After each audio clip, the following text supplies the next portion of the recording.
सच्चा मीत है। कैसे कहे बाबा मेरे, मेरी तुमसे कितनी प्रीत है, प्रीत है।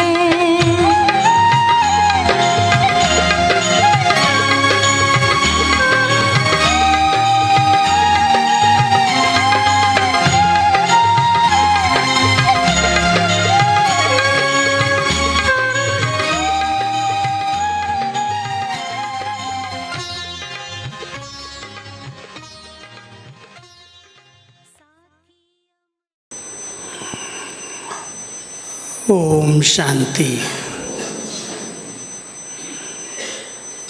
बाबा से कितनी प्रीत है सबकी, प्रीत है ना। मीत बनाया है, बाबा को अपना मीत बनाया है, मित्र माना। बाबा अपना फ्रेंड है, मित्र है, तो उस मित्र के साथ दिल का प्यार है, दिल की प्रीत है। ബാബയോട് എല്ലാവർക്കും എത്രമാത്രം സ്നേഹമുണ്ടെന്ന് പാട്ട് കേട്ടതാണല്ലോ. അപ്പോൾ ബാബയെ തൻ്റെ മീത്ത്, അതായത് കൂട്ടുകാരനാക്കിയില്ലേ എന്ന്.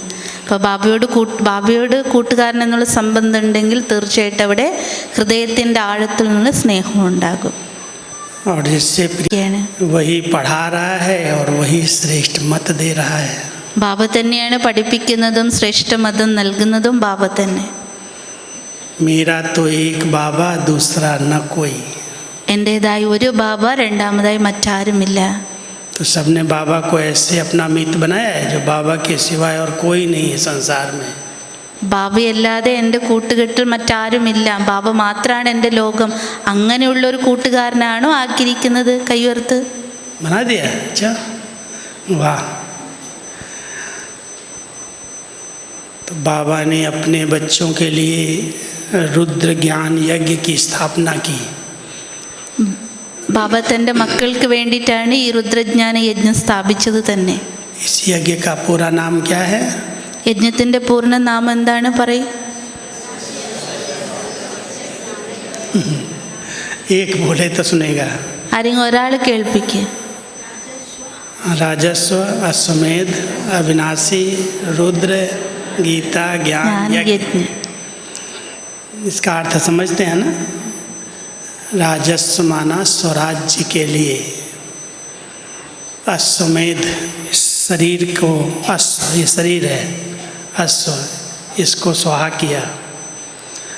ज्ञान यज्ञ में स्थूल में स्वाहा नहीं किया, समझ से तन मन धन सब तेरा। तो यज्ञ में हम सब ने अपना तन मन धन स्वाहा किया, और जब इसको स्वाहा किया तो बाबा ने नई दुनिया की स्थापना किया। അതായത് രാജസ്വ, അശ്വമേധ, രുദ്രജ്ഞാന യജ്ഞം എന്നല്ലേ ഈ യജ്ഞത്തിൻ്റെ പൂർണ്ണനാമം വരുന്നത്.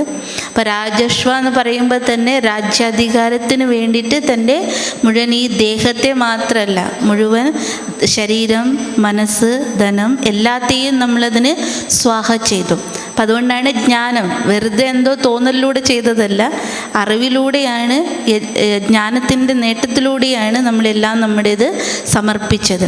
അപ്പം ഈ സമർപ്പണത്തിലൂടെയാണ് ബാബ എന്ത് ചെയ്ത് നമുക്ക് വേണ്ടി രാജ്യത്തെ സ്ഥാപിക്കുന്നത്, സ്വർഗരാജ്യം സ്ഥാപിക്കുന്നത്. वो लोग यज्ञ रचते हैं, सेठ यज्ञ रचवाते हैं, और जो यज्ञ करने वाले ब्राह्मण होते हैं वो बीच में अपने यजमानों से आहुति दिलाते हैं, स्वाहा कराते हैं. സാധാരണ ഈ സേട്ടുമാരാണ് ഇത്തരത്തിലുള്ള കൂടുതൽ യാഗങ്ങളൊക്കെ യജ്ഞം നടത്താറുള്ളത്. അപ്പോൾ ആരാണ് അവരെ കൊണ്ട്? സേട്ടുമാർ ബ്രാഹ്മണരെ കൊണ്ട് ചെയ്യിപ്പിക്കും. അപ്പോൾ ബ്രാഹ്മണർ ആ ഒരു യജ്ഞകുണ്ഡത്തിലേക്ക് ആ സേട്ടുമാരുടെ കയ്യിൽ നിന്ന് തന്നെയാണ് ഓരോ വസ്തുക്കളും സ്വാഹ ചെയ്യിപ്പിക്കാറുള്ളത്. तो शिव बाबा ने, सेठ है, बड़े से बड़ा सेठ तो शिव बाबा है ना, उसने ब्रह्मा बाबा को निमित्त बनाया और रुद्र गीता ज्ञान यज्ञ की स्थापना किया. അപ്പോൾ ഇവിടെ ഏറ്റവും വലിയ സേട്ടാരാണ്? ബാബയാണ്. അപ്പോൾ ബാബ ബ്രഹ്മാവിൽ കൂടി എന്ത് ചെയ്തു? ഈ ഒരു രുദ്രജ്ഞാന ഗീതാജ്ഞാന യജ്ഞത്തെ സ്ഥാപിക്കുകയാണ് ചെയ്തത്. और यज्ञ की संभाल के लिए इतने ब्राह्मणों को तैयार किया. യജ്ഞത്തിൻ്റെ സംരക്ഷണത്തിന് വേണ്ടി ഇത്രയധികം ബ്രാഹ്മണരെയും തയ്യാറാക്കി. 1937 में यज्ञ की स्थापना हुई कायदे से। 1937 ആണ് നിയമപ്രകാരം ഈ യജ്ഞത്തിൻ്റെ ആരംഭം കുറിച്ചത്. वो मंडली की स्थापना जो हुई 1937 में हुई। शिव बाबा तो 1936 में आए, 36 में, लेकिन 37 में बाबा ने बहनों की कमेटी बना करके अपनी संपत्ति उनके आगे समर्पित कर दिया। ഇപ്പോൾ സേട്ടായിരിക്കുന്ന ബാബ നമുക്കറിയാം വന്നത് 1936 ഇത് നിയമരൂപേണ ഓം മണ്ഡലി സ്ഥാപിക്കപ്പെടുന്നത് 1937 അപ്പോൾ ആ സമയത്ത് ബാബ അമ്മമാരുടെ ആ ഒരു ട്രസ്റ്റ് ഉണ്ടാക്കി അതിൽ ബ്രഹ്മ ബാബ തൻ്റെ സർവ്വതും സമർപ്പിക്കുകയാണ് ചെയ്തത്. उस समय से लेकर के आज तक यज्ञ कैसे चलता आया है, 50-55 साल का इतिहास तो मेरे आँखों के सामने का है। അപ്പോൾ ബായിജി പറയാണ് അന്നു മുതൽ 1937 എന്നു മുതൽ ബാബ എല്ലാം തൻ്റെ സ്വാഹ ചെയ്തു. അന്നു മുതൽ ഇതുവരെ എങ്ങനെയാണ് യജ്ഞം തുടർന്ന് നടന്നു പോയിക്കൊണ്ടിരിക്കുന്നത് എന്നുള്ളത് പ്രാക്ടിക്കൽ തൻ്റെ കണ്ണുകൊണ്ട് 56 വർഷത്തിൽ നിന്നും കണ്ടുകൊണ്ടിരിക്കുകയാണ്. 1960 में मम्मा 60 मम्मा हमारे गांव में आई थी। एक उत्तर प्रदेश के छोटे से गांव में 35 दादियों को लेकर के पिताजी ज्ञान में निकले थे और उन्होंने निमंत्रण दिया था। तो मम्मा एक गाड़ी में छोटी बस में आई थी। 3 दिन गांव में रही, जहाँ पानी की, बिजली, लेटरिन, बाथरूम की कोई सुविधा नहीं, लेकिन सब तैयारी किया। मम्मा को वहाँ रखा, 35 दादियों को। 1960 കാലഘട്ടത്തിൽ ബായിജി പറയാണ് അവരുടെ ഗ്രാമം ഉത്തർപ്രദേശിലെ ഒരു കൊച്ചു ഗ്രാമമായിരുന്നു. അവിടെ ഇന്നത്തെ പോലുള്ള ഫെസിലിറ്റീസ് ഒന്നും ഉണ്ടായിരുന്നില്ല. വെള്ളത്തിൻ്റേതാകട്ടെ ബാത്റൂമിൻ്റേതാകട്ടെ അങ്ങനത്തെ യാതൊരു ഫെസിലിറ്റീസ് ഇല്ലാത്ത, നമുക്ക് ഓർക്കാൻ പറ്റാത്ത ഒരു കാലഘട്ടം എന്താണെന്ന്. അപ്പോൾ ആ ഒരു കൊച്ചു ഗ്രാമത്തിലേക്കാണ് 35 ദാദിമാരെയും കൂട്ടി ഒരു കൊച്ചു ബസ്സിൽ മമ്മ അവിടെ എത്തിയത്. 3 ദിവസക്കാലം അവിടെ താമസിക്കുകയും ചെയ്തു. और सभी दादियों को हमारे लौकिक पिताजी ने, चाचा जी ने बैलगाड़ियों पर बिठा करके पूरे गांव की परिक्रमा दिलाई। അപ്പോൾ ഇവരുടെ അച്ഛനാണ് ആദ്യം നോളജിൽ വന്ന ആ സമയത്ത്. അതേപോലെ അവരുടെ ആ ഒരു സമയത്ത് അവരുടെ അച്ഛനും അച്ഛനും തോന്നുന്നു അവർ കാളവണ്ടിയിൽ ഇരുത്തിയിട്ടാണ് മുഴുവൻ ഗ്രാമത്തിന് പ്രദർശനം വെപ്പിച്ചത്, ദാദിമാരെയും മമ്മിയും ഒക്കെ. और उस समय मेरी आयु कितनी थी? केवल 4 साल की। അപ്പോൾ ആ സമയത്ത് രാജുഭായിൻ്റെ പ്രായമായിരുന്നു 4 വയസ്സ്. इसलिए मुझे इतनी कोई स्मृति नहीं है, लेकिन हम छोटे थे तो पिताजी, चाचा जी सब ले जाते थे। हम बाहर खेलते थे, मुरली अंदर चलती। ഇപ്പോൾ ഇവർക്ക് അത്ര ശ്രദ്ധ ഉണ്ടാവില്ലല്ലോ, പുറമെ ഇവർ കുട്ടികളാണല്ലോ, കളിക്കുകയായിരുന്നു, അകത്ത് മുരളി നടക്കുന്നുണ്ടായിരുന്നു. लेकिन मम्मा की नज़र तो पड़ी 1960 में, 60 में। പക്ഷെ മമ്മയുടെ ദൃഷ്ടി ഇവരിൽ പതിഞ്ഞു 1960. और मेरे लौकिक में पिताजी 3 भाई थे और मैं इकलौता बेटा था, तीनों के बीच में अकेला। അപ്പോൾ അവരുടെ അച്ഛന് 3 മക്കളായിരുന്നു, ആൺകുട്ടികൾ. അതിൽ ഒരു 3 ബേട്ട, पिताजी 3 भाई, उसका बेटा मैं अकेला, एक के बीच। അവർ 3 സഹോദരന്മാർക്ക് അവർക്കിടയിൽ ഒരു മകനായിരുന്നു രാജുഭായ്. क्योंकि हमारे पिताजी के जो बड़े भाई थे उन्होंने शादी नहीं किया, संन्यास ले लिया। और छोटे जो थे वो बचपन में ज्ञान में आ गए, चाचा जी। तो इसलिए पिताजी को 2 बेटे हुए, एक बेटी एक बेटा। तो बेटी हमारी बड़ी बहन जी हैं, वो भी यूपी क्षेत्र की संचालिका हैं उत्तर प्रदेश में, और मैं मधुबन में हूँ। तो दोनों समर्पित हो गए। അപ്പോൾ ഇവരുടെ അച്ഛന് 2 മക്കൾ, ഒരു പെൺകുട്ടി ഒരു ആൺകുട്ടി. അതിൽ ആൺകുട്ടിയാണ് രാജുഭായ്. അച്ഛൻ്റെ മൂത്ത ജ്യേഷ്ഠൻ സന്യാസി മാർഗം സ്വീകരിച്ചു. അവരുടെ ഇളയച്ഛന് ഇതേപോലെ ബാബയുടെ കുട്ടിയായി. അതേപോലെ ഇവരുടെ മൂത്ത സഹോദരി ഉത്തർപ്രദേശിൽ തന്നെ വലിയൊരു സെൻറ്റർ പരിപാലിക്കുകയാണ്. तो जो पिताजी के बड़े भाई थे वो बिल्कुल ज्ञान के एंटी हो गए, और इतने एंटी हुए कि कहीं भी ये बेटा एक है, ये कहीं बाबा का न बन जाए। अगर ये बन गया तो कुल कैसे चलेगा। അപ്പോൾ അവരുടെ അച്ഛൻ്റെ മൂത്ത സഹോദരൻ തികച്ചും ഇതിനെ എതിർപ്പുള്ളതായിരുന്നു. അപ്പോൾ അവരുടെ മനസ്സിലുണ്ടായിരുന്ന ആകെ ഉള്ളത് ഈ കുടുംബത്തിലൊരു മകനാണ്. അപ്പോൾ ഈ മകനും കൂടി ബ്രഹ്മകുമാരനായി പോകരുത്, പിന്നീട് മുന്നോട്ട് കുലം നടക്കില്ലല്ലോ. इसलिए जब तक साकार में बाबा रहे तब तक केवल बाबा की पत्रों से हमारी पालना हुई. ഇപ്പോൾ സാകാരത്തിൽ ബാബയുള്ള സമയം വരെ ഇപ്പോൾ ബാബയുടെ ലെറ്റർ, ബാബ കത്തെഴുതുമായിരുന്നു, ആ കത്തിലൂടെയാണ് ഇവരുടെ പാലന ഉണ്ടായത്. बाबा के सभी पत्र अभी भी मेरे पास रखे हुए हैं, जिसमें बाबा ने मेरा पूरा नाम राजेंद्र प्रसाद को मेरी याद देना, खास बाबा की याद देना. അപ്പോൾ രാജുഭായിൻ്റെ പൂർണ്ണ പേരാണ് രാജേന്ദ്ര പ്രസാദ് എന്ന്. അപ്പോൾ സാകാരത്തിൽ ബ്രഹ്മബാബ ഉണ്ടായപ്പോൾ ബായിജിയുടെ പേരിൽ കത്തെഴുതി ഇതൊക്കെ ഇപ്പോഴും സൂക്ഷിച്ച് വെച്ചിട്ടുണ്ട് എന്ന്. അതിലിങ്ങനെ എഴുതുമായിരുന്നു, രാജേന്ദ്ര പ്രസാദ് കുട്ടിക്ക് എൻ്റെ സ്നേഹോർമ്മകൾ നൽകണം. लेकिन बाबा की मम्मा की नज़र ऐसी है जो छूट नहीं सकता कोई. तो मैं आया मधुबन में 71 में पहली बार मधुबन देखने के लिए. बड़ी बहन हमारी रहती थी मधुबन में उस समय, तो उसने कहा स्कूल की छुट्टी है, 9th में मैं पढ़ता था, स्कूल की छुट्टी है 1 महीने की, तुम घूमने आ जाओ, देखने आ जाओ.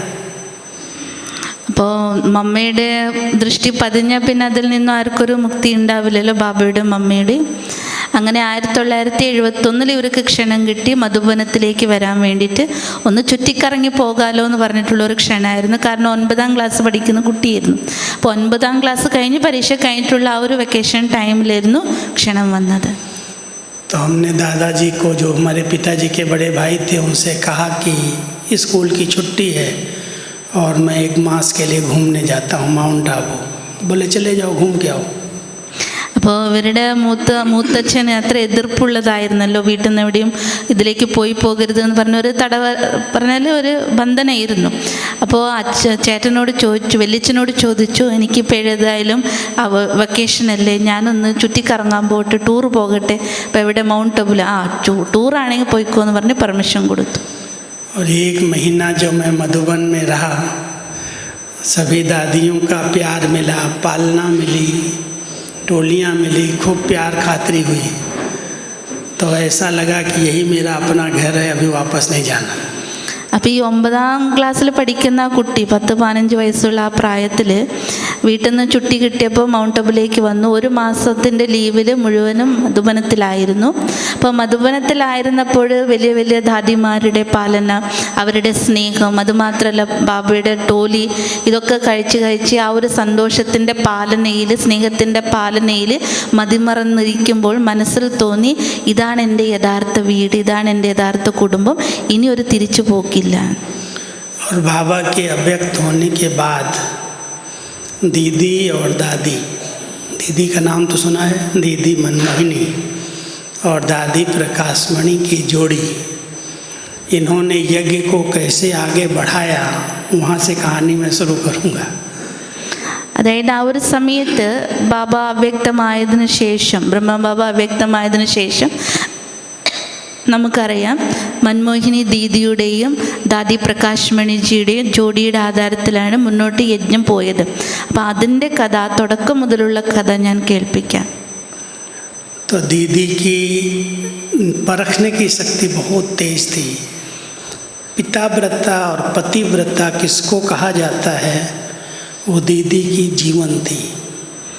അപ്പോൾ ദീദി എന്ന് പറഞ്ഞാൽ അത്രയധികം, അതായത് വേർതിരിച്ചറിയാനുള്ള ശക്തി വളരെയധികമായിരുന്നു ദീദിയിൽ. അതുപോലെ തന്നെ പതിവ്രത, പിതാവ്രത നമ്മൾ പറയുമ്പോഴും അതെന്തായിരുന്നു എന്നുള്ള പ്രാക്ടിക്കൽ സ്വരൂപമായിരുന്നു ദീദിയുടെ ജീവിതം. दीदी जब योग करती थी तो योग में आंसू बहने लगते थे, बस मगन हो जाती थी. അതായത് ദീദി എപ്പോഴാണ് യോഗത്തിലിരിക്കാറുള്ളത്, ബാബയുടെ ഓർമ്മയിൽ അത്രയും പറഞ്ഞാൽ ലയിച്ച അവസ്ഥയിലായിരുന്നു, ആനന്ദ അശ്രുക്കൾ പൊഴിയുമായിരുന്നു. उनका योग इतना क्लियर, बाबा के सामने ऐसे बैठ जाना, 1 घंटा योग कराती थी, एक पलक भी ऐसे नहीं झपकती, इधर भी नहीं हिलती, इधर नहीं हिलती. അതായത് ദീദി അത്രയും ബാബയുമായിട്ടുള്ള ആ ഓർമ്മയിൽ ബുദ്ധിയുടെ ലൈൻ അത്രയും ക്ലിയർ ആയിരുന്നു. 1 മണിക്കൂർ യോഗ ഇരുന്നാൽ പോലും കണ്ണിൻ്റെ പൊളകൾ പോലും ഇങ്ങനെ മിണിക്കാറില്ലായിരുന്നു. उनकी दृष्टि से बहुत सारे विदेशी बच्चों को सतयुग के साक्षात्कार हुए। उनको दृष्टि मिलती थी, गुम हो जाते थे, स्वर्ग में चले जाते थे। ഇപ്പോൾ ദീദിയുടെ ദൃഷ്ടി പതിയുന്ന ഏതൊരു ആത്മാവിനും സത്യുഗത്തിൻ്റെ ദൃശ്യങ്ങളുടെ അനുഭവം ഉണ്ടാകുമായിരുന്നു. और दीदी दादी के अंदर एक लक्ष्य था कि जो कुछ साकार में बाबा ने कहा है मुरलियों में, वो हमें प्रैक्टिकल करके दिखाना है. ദീദിയുടെ ഉള്ളിൽ ഒറ്റ ലക്ഷ്യം മാത്രമേ ഉണ്ടായിരുന്നുള്ളൂ. ബാബ എന്തെല്ലാമാണോ മുരളിയിൽ പറയുന്നത് അതൊക്കെ നമുക്ക് പ്രാക്ടിക്കൽ ചെയ്യണമെന്നുള്ളത്, ചെയ്ത് കാണിക്കണം. और अचानक बाबा व्यक्त हुए थे, कोई को बोला नहीं था. और दीदी दादी रहती थी बॉम्बे में गाम देवी सेंटर पर. और दीदी को बाबा ने अपने पास मम्मा के अव्यक्त होने के बाद मधुबन में रखा था. तो दीदी को 4 साल का अनुभव हो चुका था. 65 से 69 तक साकार में बाबा ने अपने पास रखा, ट्रेनिंग दिया, सब कुछ. और दादी अचानक बॉम्बे से आई और बाबा ने दादी को हाथ में हाथ दे करके शरीर छोड़ा.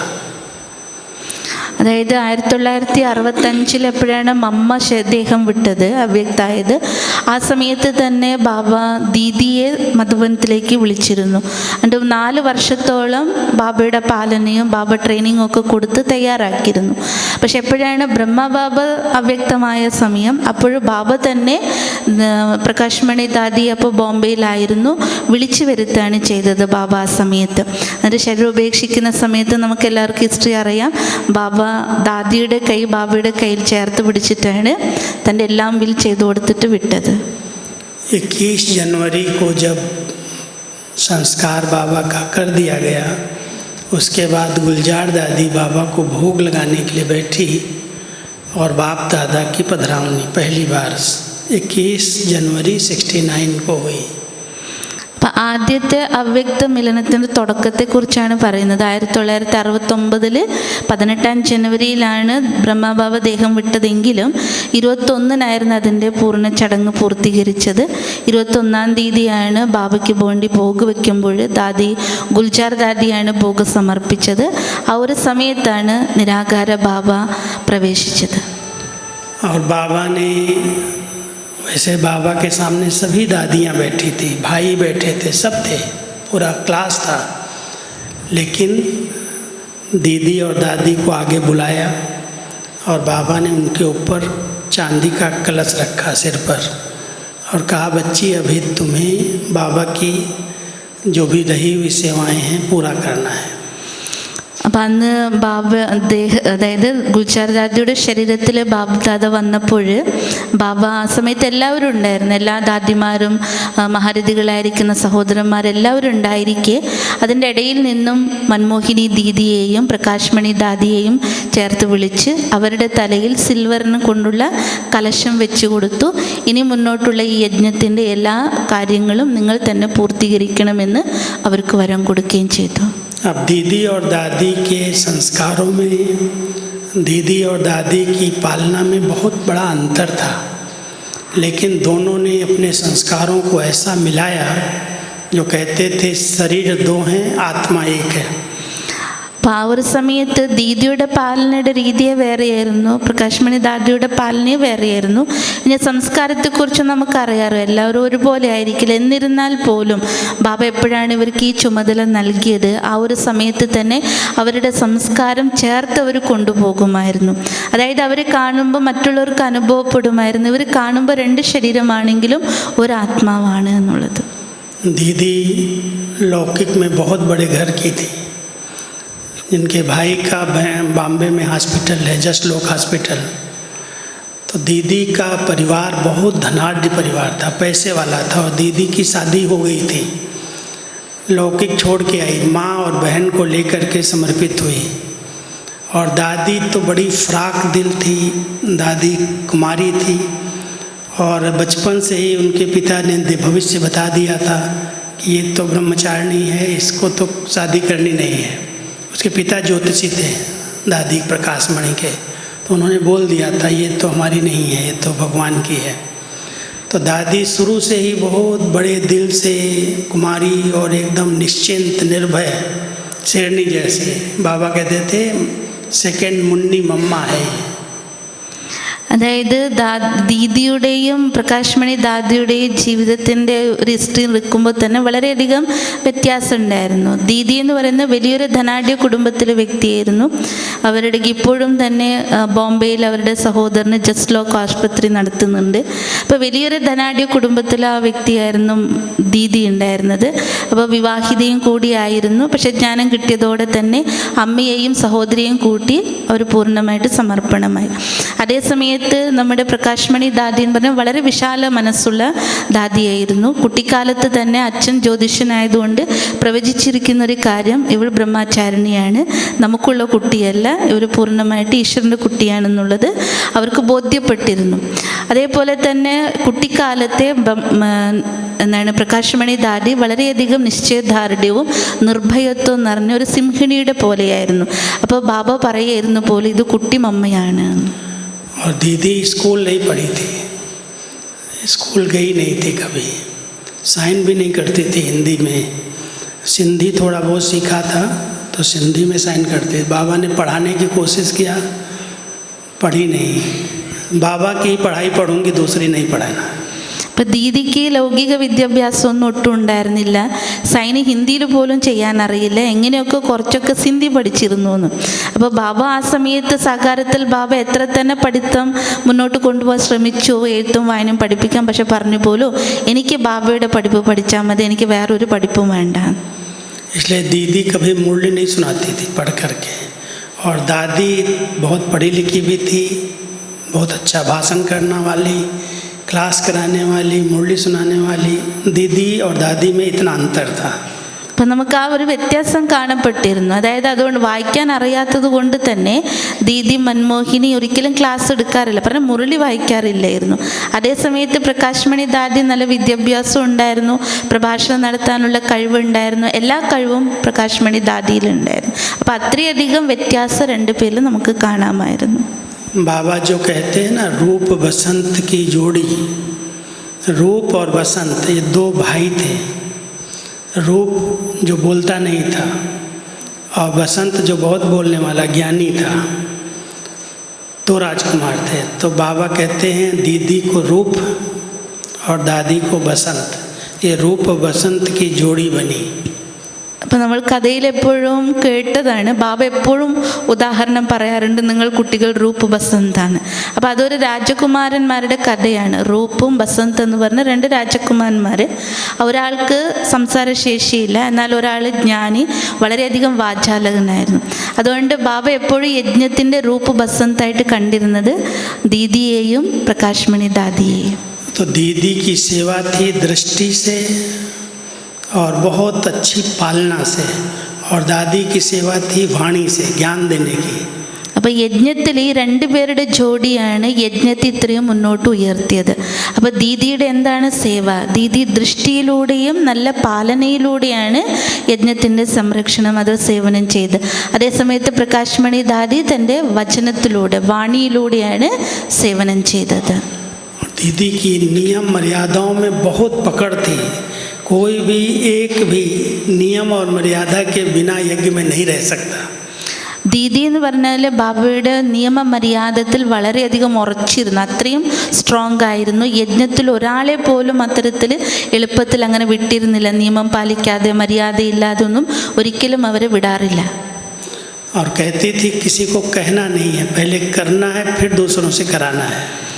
അപ്പോൾ മറ്റുള്ളവരോട് വെറുതെ പറയാൻ അനുവദിച്ചിരുന്നില്ല, ആദ്യം സ്വയം ചെയ്തതിന് ശേഷം മാത്രം മറ്റവരോട് പറയാവൂ എന്നാണ്. इसलिए अमृत वेले से रात्रि तक की जो दिनचर्या है उसमें दीदी बहुत एक्यूरेट, एक एक मिनट पर पूरा ध्यान था. അപ്പോൾ ദീദിയുടെ ദിനചര്യ തന്നെ രാവിലെ അമൃത് വേള മുതൽ രാത്രി വരെയുള്ള സമയം വരെ ഓരോ സെക്കൻഡും ബാബയുടെ ഏതാണോ നിയമമര്യാദകൾ ഉണ്ടായത് അതുപോലെ തന്നെ വളരെ അക്യുറേറ്റ് ആയിട്ട് അതൊക്കെ പാലിച്ചിരുന്നു. 4 बजे सवेरा होता, अमृत वेले स्नान करके योग कराने के लिए खुद आके बैठती थी. 4 മണിയായി അമൃത് വേള എങ്കിൽ ഉടനെ സ്നാനം ചെയ്ത് അമൃത് വേളയ്ക്ക് സ്വയം യോഗം ചെയ്യിപ്പിക്കാൻ എത്തുമായിരുന്നു. तो जब हम सभी आए मधुबन में, भाइयों को समर्पित होने का चांस मिला, और इसीलिए मिला कि यज्ञ का विस्तार करना है. कैसे मकान बनेंगे, लोग आएंगे, कहाँ रहेंगे, क्या खाएंगे, उनकी क्या व्यवस्था होगी. तो टोटल दादी और दीदी ने यज्ञ का विस्तार करना शुरू किया। അപ്പം ആ സമയത്ത് ദാദിമാരല്ലേ ഉണ്ടായിരുന്നുള്ളൂ, പിന്നെ കുറച്ച് ഭായിമാരല്ലേ. അപ്പോൾ അവരുടെ ജോഡി വന്നപ്പോഴാണ് യജ്ഞത്തിൻ്റെ വിസ്താരത്തിലേക്ക് കൊണ്ടുപോകാനുള്ള ആലോചനകളൊക്കെ നടന്നത്, പദ്ധതികളൊക്കെ പ്ലാൻ ചെയ്തത്. അങ്ങനെയായിരുന്നു ഭായിമാരുടെ സമർപ്പണം മധുബനത്തിലേക്ക് പറഞ്ഞാൽ ഭായിമാരെ സമർപ്പണം ചെയ്യാൻ തുടങ്ങിയത്. पहली मीटिंग में हुआ 71 में ही कि बाबा का जो महावाक्य है कि सारे धर्म वाले इस ज्ञान को समझेंगे, देश विदेश में सेंटर्स खुलेंगे। तो दादियों ने मीटिंग किया कि सबसे पहले विदेश सेवा शुरू की जाए। तो 71 में जयंती बहन की लौकिक मम्मी लंदन में रहती थी और वो बाबा को पत्र लिखती थी, बाबा यहाँ लंदन में आओ, यहाँ सेवा करो, यहाँ बहनों को भेजो। तो दादियों ने सबसे पहले 5 भाई बहनों का एक ग्रुप लंदन में भेजा 71 में। അപ്പോൾ 1971 ഫസ്റ്റ് സേവനത്തിൻ്റെ വിസ്താരത്തെക്കുറിച്ചുള്ള മീറ്റിംഗ് ഒക്കെ നടന്നത്. അപ്പോൾ ആ സമയത്ത് തന്നെ ഈ ഒരു സങ്കല്പം വന്നിരുന്നു, ദേശത്ത് മാത്രമല്ല ദേശവിദേശങ്ങളിലായിട്ട് ബാബയുടെ സന്ദേശം എത്തിക്കണം എന്നുള്ളത്, സേവ നടക്കണം എന്നുള്ളത്. അപ്പോൾ ആ സമയത്ത് ലണ്ടനിൽ നമ്മുടെ ദീദി ആരാണോ ജയന്തി ദീദി ഇപ്പോൾ ലണ്ടനിലുള്ളത്, അവരുടെ അമ്മ ലണ്ടനിലുണ്ടായിരുന്നു. അപ്പോൾ അമ്മ നിത്യവും ബാബയ്ക്ക് കത്തെഴുതുമായിരുന്നു, ബാബ ഇങ്ങോട്ട് കുട്ടികളെ അയക്കും, ഇവിടെ ബാബയുടെ സന്ദേശം കൊടുക്കണമെന്ന് പറഞ്ഞ് നിരന്തരം കത്തയക്കുമായിരുന്നു. അങ്ങനെ 1971 ഒരു 5 പേരുടെ ഗ്രൂപ്പാണ് ലണ്ടൻ സേവനത്തിന് വേണ്ടി പോയത്. लेकिन लंदन सेवा पर जाने के पहले आपस में लोगों की, भाई बहनों की एक चर्चा हुई, मीटिंग हुई कि विदेश वाले सवेरे तो कभी उठते नहीं हैं, ठंडी बहुत होती है, नॉनवेज खाने वाले, शराब पीने वाले, देर तक सोने वाले, हमारे देवता धर्म का ज्ञान कैसे सुनेंगे, इतनी नियम सनातन धर्म की इतनी मर्यादाएं पालन कैसे करेंगे। तो आपस में बहुत डिबेट चल रही थी। तो बाबा पहले आए मिलने के लिए, विदाई देने के लिए। അപ്പം ഇങ്ങനെ ഒരു മീറ്റിംഗ് നടക്കുകയും പിന്നീട് പരസ്പരം തന്നെ ചർച്ച ഉണ്ടാകാൻ തുടങ്ങി. ഇപ്പോൾ വിദേശത്ത് പോയി സേവനം ചെയ്യുന്നതൊക്കെ നല്ലത് തന്നെ, പക്ഷെ അവരെങ്ങനെയാണ് സനാതനധർമ്മത്തിൻ്റെ ഇത്രയും നിയമമര്യാദയെ പാലിക്കുക? കാരണം അവർ രാവിലെ എണീക്കാറില്ല, രാവിലെ എണീറ്റാൽ തന്നെ കുളിക്കാറില്ല, അഥവാ അവർക്ക് എന്താണ് ഭക്ഷണ രീതികളൊക്കെ വേറെയാണ്. അപ്പോൾ അവരെങ്ങനെയാണ് ഇതൊക്കെ ഉൾക്കൊള്ളുക എന്നുള്ള ചർച്ചയും ഡിബേറ്റും കാര്യങ്ങളൊക്കെ നടന്നു. പക്ഷേ ഇവർ അയക്കാൻ വേണ്ടി, യാത്ര അയക്കുക, ഫസ്റ്റ് സേവനത്തിലേക്ക് വേണ്ടി പോകുന്നതല്ലേ, അപ്പോൾ സ്വയം ബാബ തന്നെ അവതരിക്കുകയാണ് ഉണ്ടായത്. तो बाबा ने उनसे एक प्रश्न पूछा जो जानने वाले थे विदेश सेवा पर, कि आप बच्चे जहाँ जा रहे हो वहाँ सेवा की है? तो सबने उत्तर क्या दिया, बाबा अभी जाके सेवा करेंगे, अभी गए कहाँ हैं? तो बाबा ने कहा नहीं, जाने के पहले सेवा करो, अपनी मनसा से वहाँ के वातावरण को चेंज करो, अपनी वृत्तियों से वातावरण को बनाओ, धरनी को तैयार करो, मनसा सेवा करके फिर जहाँ आप कदम रखोगे वहाँ सफलता होगी। ये नहीं सोचो वहाँ आएंगे नहीं, जाएंगे नहीं। अरे जहाँ ब्राह्मण जाएंगे वहाँ पर ब्राह्मण बच्चों के कदम में पदम है, सब आएंगे।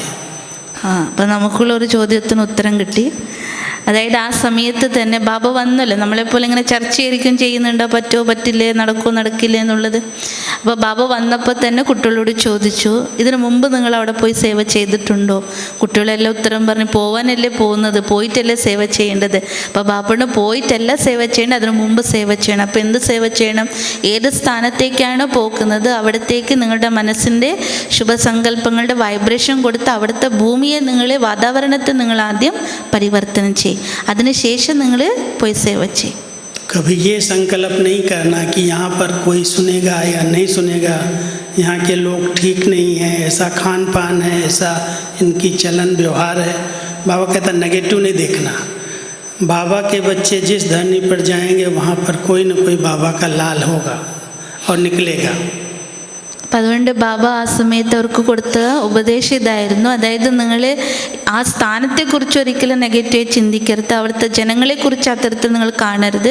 ഇവർക്ക് പറഞ്ഞ കേൾക്കോ, ഇവർക്ക് ഇതൊക്കെ മനസ്സിലാവും, ഇത് ഉൾക്കൊള്ളാൻ പറ്റുമോ, അവർക്ക് അവരുടെ ആഹാര രീതികളൊക്കെ വേറെയല്ല, അങ്ങനത്തെ ഒരു നെഗറ്റീവ് ചിന്തകൾ നമ്മുടെ മനസ്സിൽ വരാതെ ബാബയുടെ എൻ്റെ കുട്ടികൾ ഏത് ദേശത്തിൽ പാദം സ്പർശിക്കുന്നോ അവിടെ എൻ്റെ മക്കൾ ഉണ്ടായിരിക്കും, ഒരു കുട്ടിയെങ്കിലും അവിടെ നിന്ന് തയ്യാറാകും. अब यहाँ से बाबा के यज्ञ स्नेही बच्चों का पाठ खुला. यज्ञ स्नेही किसको कहते हैं? അപ്പം അവിടെ നിന്നാണ് ആ ഒരു തുടക്കം മുതലാണ് പോയിന്റിലേക്ക് വന്നത്, യജ്ഞസ്നേഹികളായ കുട്ടികൾ തയ്യാറാകാൻ തുടങ്ങി. क्योंकि 60 जब बाबा मधुबन में आए हैं 51 में, माउंट आबू को जब चुना है तो बेगरी पार्ट शुरू हुआ. सुना होगा कहानी कि वहाँ जो था पैसा, जिसको आराम से रह रहे थे 14 साल, माउंट आबू आते ही सब खत्म हो गया, कुछ नहीं बचा. और वहाँ की ठंडी, वहाँ की मौसम कोई को सूट नहीं कर रही थी माउंट आबू में. सब बीमार पड़े, दवाई नहीं, पैसा नहीं, कोई साधन नहीं, बिल्कुल 1 साल 1.5 साल के लिए फुल बेगरी पार्ट हो गया. അതായത് യഥാർത്ഥ യജ്ഞസ്നേഹി ആരാണ്, അവിടെയാണ് ബായിജി പറയുന്നത്. 1951 നമ്മൾ മൗണ്ട് ആബുലേക്ക് ഷിഫ്റ്റ് ആയത്. അപ്പോൾ അതിന് ശേഷം ഏകദേശം 1.5-2 മാസത്തോളം ടോട്ടൽ ബെഗറി പാർട്ടായിരുന്നു. കാരണം ബാബ എല്ലാം തന്നെ സമർപ്പിച്ചപ്പോൾ അവിടെ നിന്ന് ഇങ്ങോട്ട് വരുമ്പോൾ വളരെയധികം സമ്പത്തോടു കൂടിയാണ് എല്ലാവരും വളർന്നു വന്നത്. അപ്പോൾ ഈ 51 ഇങ്ങോട്ട് കടന്നപ്പോൾ എന്തായി, 1951 വന്നപ്പോൾ ടോട്ടലി എൻ്റെ ബെഗറി പാർട്ടായി. കുടിക്കാനുള്ള സാധനങ്ങളാകട്ടെ അല്ലെങ്കിൽ കഴിക്കാനുള്ള ഭക്ഷണമാകട്ടെ, ചിലവർക്ക് അവിടുത്തെ ക്ലൈമറ്റ് പിടിക്കുമായിരുന്നില്ല, തണുപ്പും കാര്യം കൊണ്ട് ശാരീരിക പ്രശ്നങ്ങൾ വന്നു. അങ്ങനെ ബെഗറി പാർട്ടിൻ്റെ ഒരു സമയം അവിടെ വന്നിരുന്നു. और उस बेगरी पार्ट में कई बाबा के बच्चे जिन्होंने बाबा की पालना ली थी वो हिल गए कि अब कैसे चलेगा, अब हम कमाएंगे, अभी हम बाहर जाएंगे. तो जो पक्के थे वो तो कहने लगे बाबा मरेंगे जिएंगे लेकिन यहीं रहेंगे, जो आप कहोगे वही करेंगे. लेकिन जिनको थोड़ा था कि अभी हमारी उम्र है, अभी हम कुछ कर सकते हैं, कमा सकते हैं, हम क्यों ऐसे भूखे रहेंगे, हम जाएंगे. तो कुछ लोग जो यज्ञ से चले गए, बाबा मना करता था लेकिन फिर भी गए. लेकिन जहाँ भी वो गए वो बहुत अच्छी तरह से मेहनत किया, खूब कमाया. और वहाँ जा कर के फिर जब ये सेंटर्स खुलना शुरू हुए तो वो यज्ञ से नहीं बच्चे निकले और उन्होंने यज्ञ की सेवा में बड़े बड़े सेंटर्स बनाए, बहुत अच्छे अच्छे स्थान खोले. हांगकांग में खोला, अफ्रीका में खोला, लंदन में खोला, न्यूयॉर्क में, अमेरिका में खोला. तो वो विदेशी बच्चे, वो विदेश के नहीं थे, वो गए हुए थे यज्ञ के निकले हुए बच्चे और वो यज्ञ से नहीं बन गए. ഇപ്പം എത്ര സീക്രട്ട് അതിൽ അടങ്ങിയിട്ടുണ്ട്. അതായത് നമ്മൾ കേട്ടത് ഇത്ര മാത്രമായിരുന്നു, ബെഗറി പാർട്ടുണ്ട്, കുറേ പേര് ബാബയെ വിട്ടുപോയി എന്ന് മാത്രമേ നമുക്ക് കഥയുണ്ടായിരുന്നുള്ളൂ. അപ്പോൾ ബായിജി പറയണം, അങ്ങനെ വിട്ടുപോയ കുട്ടികൾ ചിലവരൊക്കെ തൻ്റെ പ്രായത്തെക്കുറിച്ചും യുവാക്കളായതുകൊണ്ട് വിചാരിച്ചു നമ്മളെന്തിനാണ് ഇത്രയും കഷ്ടപ്പെട്ട് പട്ടിണി കിടക്കേണ്ടത്, കുറച്ചൊക്കെ ആരോഗ്യമുള്ള സമയത്ത് അധ്വാനിച്ച് പണം സമ്പാദിക്കാമെന്ന് പറഞ്ഞ് ബാബയെ വിട്ടുപോയി. അപ്പോൾ ബാബ അവരോട് പറഞ്ഞിരുന്നു പോകണ്ടെന്ന്, എന്നാലും കൂടി അവർക്ക് ആ ഒരു സമയത്തിലെ ബെഗറി പാർട്ട് ഉൾക്കൊള്ളാൻ പറ്റാത്തതുകൊണ്ട് അവരൊക്കെ പോയി. പക്ഷെ അവർ എപ്പോഴാണ് വിദേശ സേവനത്തിനൊക്കെ ആരംഭം കുറിച്ചത്, അങ്ങനെയുള്ള കുട്ടികൾ അവർ പോവുകയും നല്ല നല്ല ജോലി ചെയ്ത് നല്ലോണം സമ്പാദിച്ചു. എപ്പോഴാണ് ബാബയുടെ സേവ വിസ്താരത്തിലേക്ക് പോയത്, ഇപ്പോൾ ഹോങ്കോങ് ആകട്ടെ, ന്യൂയോർക്ക് ആകട്ടെ, അങ്ങനെ പല സ്ഥലങ്ങളിലും അതേ കുട്ടികൾ തന്നെയാണ് വീണ്ടും ബാബയ്ക്ക് വേണ്ടിയിട്ട് സെൻറ്ററുകളും സേവ ചെയ്യാനുള്ള അവസരങ്ങളൊക്കെ ഒരുക്കി കൊടുത്ത് അത്തരത്തിലുള്ള യജ്ഞസ്നേഹികളായിട്ട് അവർ തിരികെ വന്നു. क्योंकि कई स्थानों पर मैं खुद गया, देखा. अफ्रीका में एक स्थान है नाइजीरिया. तो नाइजीरिया में जब मैं गया तो वहाँ काले लोग हैं टोटल और बहुत गरीब लोग हैं. लेकिन वहाँ पर बाबा का बहुत आलीशान सेंटर, बहुत बड़े बड़े 2-3 सेंटर बने हुए थे. और मुझे बुलाया यहाँ से, आबू से दादी ने भेजा मुझे, जाओ देखो सेवा करके आओ. तो जब मैं नाइजीरिया गया तो कहने लगे एरोड्रम पर लाइट ही नहीं, कोई सुविधाएं नहीं. और हम बाहर निकले तो हमको बताया कि यहाँ पर बहुत भय का वातावरण है। अगर आपके जेब में पैसा नहीं है तो मार देंगे, पैसा दे दोगे तो छोड़ देंगे। तो हम गए उस देश में और सेंटर पर जब पहुँचे तो वहाँ 24 घंटे लाइट थी। इतना आलीशान सेंटर था। हमने कहा ये तो कहते बेघर है, गरीब लोग हैं, ये कैसे बन गए, और यहाँ हमारी 24 घंटे लाइट कहाँ से आ रही है। അപ്പോൾ ആഫ്രിക്കേൻ്റെ കാര്യം പറയുകയാണ്. ഏറ്റവും കൂടുതൽ ദരിദ്ര രാജ്യമായിട്ടാണ് അത് കാണുന്നത്, നൈജീരിയയിൽ. അപ്പോൾ ഒരിക്കൽ രാജുഭായിക്ക് ക്ഷണം കിട്ടി നൈജീരിയയിൽ ആഫ്രിക്കയിൽ പോകാനുള്ളത്. അപ്പോൾ അവിടെ ചെന്ന് ഇറങ്ങിയപ്പോൾ തന്നെ എയർപോർട്ടിലൊന്നും കറണ്ടില്ല, എല്ലാം അന്ധകാരം. പക്ഷെ അവിടെ 2-3 സെൻറ്റർ വളരെ നല്ല ആഡംബരമായിട്ടുള്ളൊരു സെൻറ്ററുകൾ ഉണ്ടായിരുന്നു. അപ്പോൾ അവിടത്തേക്കാണ് ക്ഷണം വന്നത്. അപ്പോൾ അവിടെയുള്ളവർ പറഞ്ഞു, അവിടുത്തെ സെൻറ്ററിൽ വന്നവർ പറഞ്ഞു, ഇവിടെ അത്ര സുഖകരമല്ല, ഇവിടുത്തെ ചുറ്റുപാടുള്ള വാതാവരണം വളരെയധികം ഭയാനകമായിരിക്കുന്ന അന്തരീക്ഷമാണ്. ചിലപ്പോൾ അവർ കൊള്ളയടിക്കാൻ വേണ്ടിയിട്ട് അവരെ പിടിച്ചൊക്കെ കൊണ്ടുപോകും, കിഡ്നാപ്പൊക്കെ ചെയ്യും. അപ്പോൾ അവർ പറഞ്ഞു പോലും പൈസ ഉണ്ട് കയ്യിലെങ്കിൽ രക്ഷപ്പെടും, പൈസ കൊടുത്താൽ പിന്നെ അവർ വിട്ടേക്കും, അങ്ങനത്തെ ഒരു അവസ്ഥ. അങ്ങനെ ഇവർ സെൻറ്ററിൽ എത്തുക ചെയ്തു. ബാബയുടെ വീട്ടിലേക്ക് എത്തിയപ്പോൾ വളരെയധികം നല്ല കെട്ടിടങ്ങളും ബാബയുടെ സെൻറ്റർ, അവിടെ 24 മണിക്കൂർ ലൈറ്റും ഉണ്ട്, എല്ലാ തരത്തിലുള്ള സുഖസൗകര്യം. അപ്പോൾ ബായുടെ മനസ്സിൽ തോന്നി ഇവിടെയൊക്കെ അത്രയും ദരിദ്രമായിരിക്കുന്ന രാജ്യമാണെന്ന് പറഞ്ഞു ഇവിടെ ഇത്രയും സുന്ദരമായിരിക്കുന്ന ബാബയുടെ വീടുണ്ടല്ലോ എന്ന് അവർക്ക് മനസ്സിൽ തോന്നി. सेंटर पर सफाई करने वाले, कपड़े धुलाई करने वाले, पहरा देने वाले, गाड़ी चलाने वाले सब काले लोग थे, ब्लैक, और वो रहते सेंटर पर समर्पित होकर 10 लोग कम से कम. അപ്പം അവിടെ പറയുന്ന കേട്ടിട്ടുണ്ടല്ലോ, നല്ല ഉയരവുണ്ടാകും, എല്ലാം കറുത്ത മനുഷ്യന്മാരാണെന്ന് പറയും.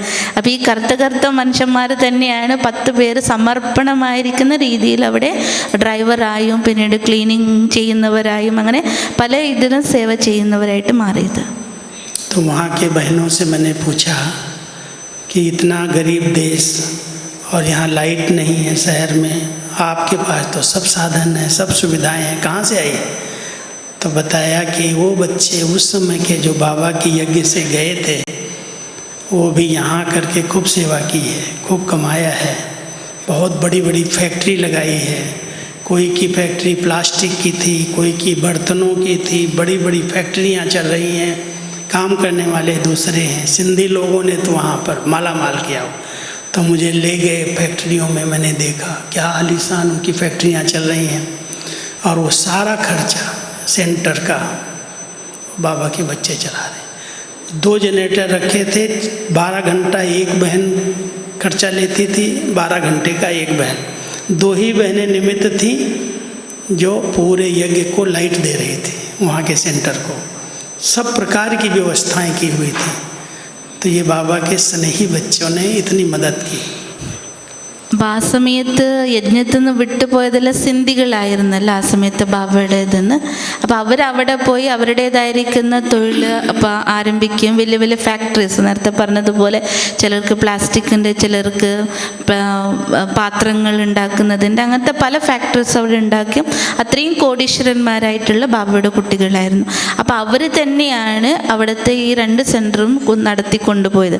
അപ്പോൾ ജനറേറ്റേഴ്സാണ് അവിടെ പ്രവർത്തിക്കുന്നത്. അപ്പോൾ 12 മണിക്കൂർ ചെലവ് ഒരു അമ്മ എടുക്കും, മറ്റ് 12 മണിക്കൂറിൻ്റെ ചെലവ് ഒരു അമ്മ എടുക്കും. അങ്ങനെ ആ യജ്ഞത്തിന് നടത്തിച്ചു കൊണ്ടുപോയത്, ആ മുഴുവൻ വെളിച്ചത്തിൻ്റെ സംവിധാനം ചെയ്തു കൊടുത്തത് 2 അമ്മമാരായിരുന്നു. तो भले कुछ भी हुआ, माया आई, माया ने उनको हराया, विकारों में गए, प्रवृत्ति बनाई, लेकिन बाबा को नहीं भूले, यज्ञ को नहीं भूले कि यज्ञ हमारा है, बाबा हमारा है. അപ്പോൾ ആ സിസ്റ്ററോട് ചോദിച്ചപ്പോഴാണ് പറഞ്ഞത്, ഇത്രയും ഇവിടെ ഇങ്ങനെ പ്രശ്നമുണ്ട്, ഇവിടുത്തെ നഗരത്തിൽ പോലും വിളിച്ചില്ലാതെ ഇവിടെ എങ്ങനെയാണ്. അപ്പോഴാണ് ആ സിസ്റ്റർ പറഞ്ഞു കൊടുത്തത്, ഇങ്ങനെയാണ് ബാബയുടെ അന്ന് വിട്ടുപോയ യജ്ഞസ്നേഹികളായിരിക്കുന്ന മക്കൾ തന്നെയാണ് ഇപ്പോൾ ബാബയുടെ എല്ലാ കാര്യം ചെയ്യുന്നത്. കാരണം ബായിജി പറയാണ്, അന്ന് അവർ ബാബയെ വിട്ടുപോയി, അങ്ങനെ ഒരു പ്രശ്നം വന്നപ്പോൾ ചിലർ വികാരികളായി മാറി, വിവാഹം കഴിച്ചു, എല്ലാം ചെയ്തു. അതിനുശേഷം കൂടി അവരുടെ മനസ്സിൽ ഇതെൻ്റെ ബാബയാണ്, ബാബയുടെ യജ്ഞമാണ് എന്നുള്ളത് ഒരിക്കലും അവർ മറന്നിരുന്നില്ല. അപ്പം അത്തരത്തിലെ യജ്ഞസ്നേഹികൾ ആരോ അവർ തന്നെയാണ് യജ്ഞത്തിന് സഹയോഗികളായി മാറുക. जो यज्ञ का इतना बड़ा विस्तार हुआ है वो यज्ञ स्नेही और सहयोगी बच्चों के सहयोग से हुआ. അപ്പോൾ അപ്പോൾ യജ്ഞത്തിൻ്റെ ഇത്രയും വിസ്താരത്തിലേക്ക് കടന്നിട്ടുണ്ട് എങ്കിൽ അത് യജ്ഞസ്നേഹികളും യജ്ഞസഹയോഗികളായിരിക്കുന്ന മക്കളിലൂടെയാണ് നടക്കുന്നത്.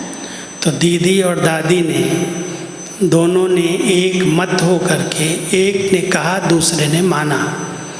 जो आज बाबा मुरली में कह रहे थे कि सफलता का आधार है एकता और दृढ़ता, यही दो विशेषताएं, एकता और दृढ़ता, उसके आधार से आज इतना बड़ा यज्ञ विस्तार को पाया. അപ്പോൾ യജ്ഞ ഇത്ര വിസ്താരത്തിലേക്ക് പോകണമെങ്കിൽ നമുക്കറിയാൻ പറ്റും ദീദി ദാദിയുടെ ആ ഒരു ഏകതയുടെ ജോഡി. ദീദി എന്ത് പറയുന്നു അത് ദാദി അനുസരിച്ച് പോകുമായിരുന്നു. അപ്പോൾ ഇന്നും കൂടി ബാബ പറഞ്ഞല്ലോ, സഫലത ഉണ്ടാകണമെങ്കിൽ ഒന്ന് ഏകത ഉണ്ടാകണം, രണ്ടാമത്തെ ദൃഢത ഉണ്ടായിരിക്കണം. पूरे संगठन को एक करके चलना कैसे किया? दीदी दादियों से बड़ी थी दादियाँ, स्वयं डायरेक्ट ब्रह्मा बाबा की संतान निर्मल शांता दादी, उनकी बहू ब्रजेंद्रा दादी, सब बड़ी बड़ी दादियाँ, और दीदी दादी उनसे छोटी, माना यज्ञ के अंदर आई हुई, और ये लौकिक में साथ रहने वाली बहनें, उनके ऊपर बाबा ने उनको बिठा दिया. तो कैसे एक दूसरे को सम्मान दिया, एक दूसरे को आगे रखा. कभी ये नहीं कहा मैं बड़ी हूँ, नहीं आप बड़ी हो, आप बड़ी हो. अपने से भी आगे करके यज्ञ को एक करके चलाया, एक मत हो करके रहे.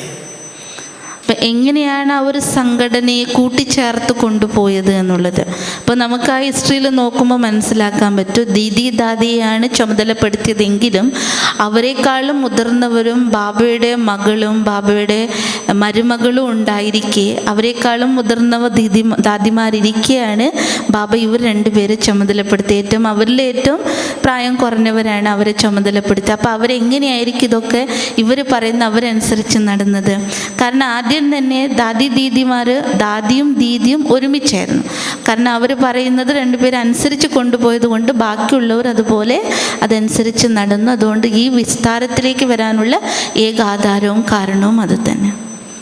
कभी भी एक दूसरे की बात को ये नहीं कहा दीदी ऐसे कैसे हो सकता, दादी ऐसे कैसे हो सकता. दादी ने कहा दीदी यस, दीदी ने कहा दादी कहेगी यस, ठीक है, आपका कहना माना हो जाएगा. तो दोनों ने अपने विचारों को एक किया. छोटी सी बात सुनाता हूँ, बहुत छोटी सी. हम लोग मधुबन में जब हम समर्पित हुए तो हमको कलर ड्रेस मिलती थी, क्योंकि बेगरी पार्ट था, ज़्यादा कुछ यज्ञ में नहीं था. तो हांगकांग का एक परिवार, सिंधी परिवार ही हांगकांग में रहता था, बाबा का बच्चा. तो वो हम लोगों के लिए वहाँ के कपड़े, पैंट सूट टेरी काट के अच्छे अच्छे कपड़े वहाँ से लेके भेजता था. गठरी आती थी और मधुबन के भाइयों को, हम लोगों को वही कलर ड्रेस मिलती थी. तो कलर ड्रेस में ही हम सब रहते थे, पैंट में सूट में. वैसे सब मधुबन वालों को 6-6, 8-8 जोड़ी दे देते, 2 साल 4 साल चलते. तो एक बार कुछ अच्छे घरों की माताएं आती थी, मारवाड़ी माताएं आना शुरू हुई. तो मारवाड़ी माताएं भोजन अपने साथ बहुत लेके चलती ट्रेन में. तो जो उनका भोजन बच जाता था मधुबन में, वो बचा हुआ भोजन सोचती थी मज़दूरों को हम दे दें.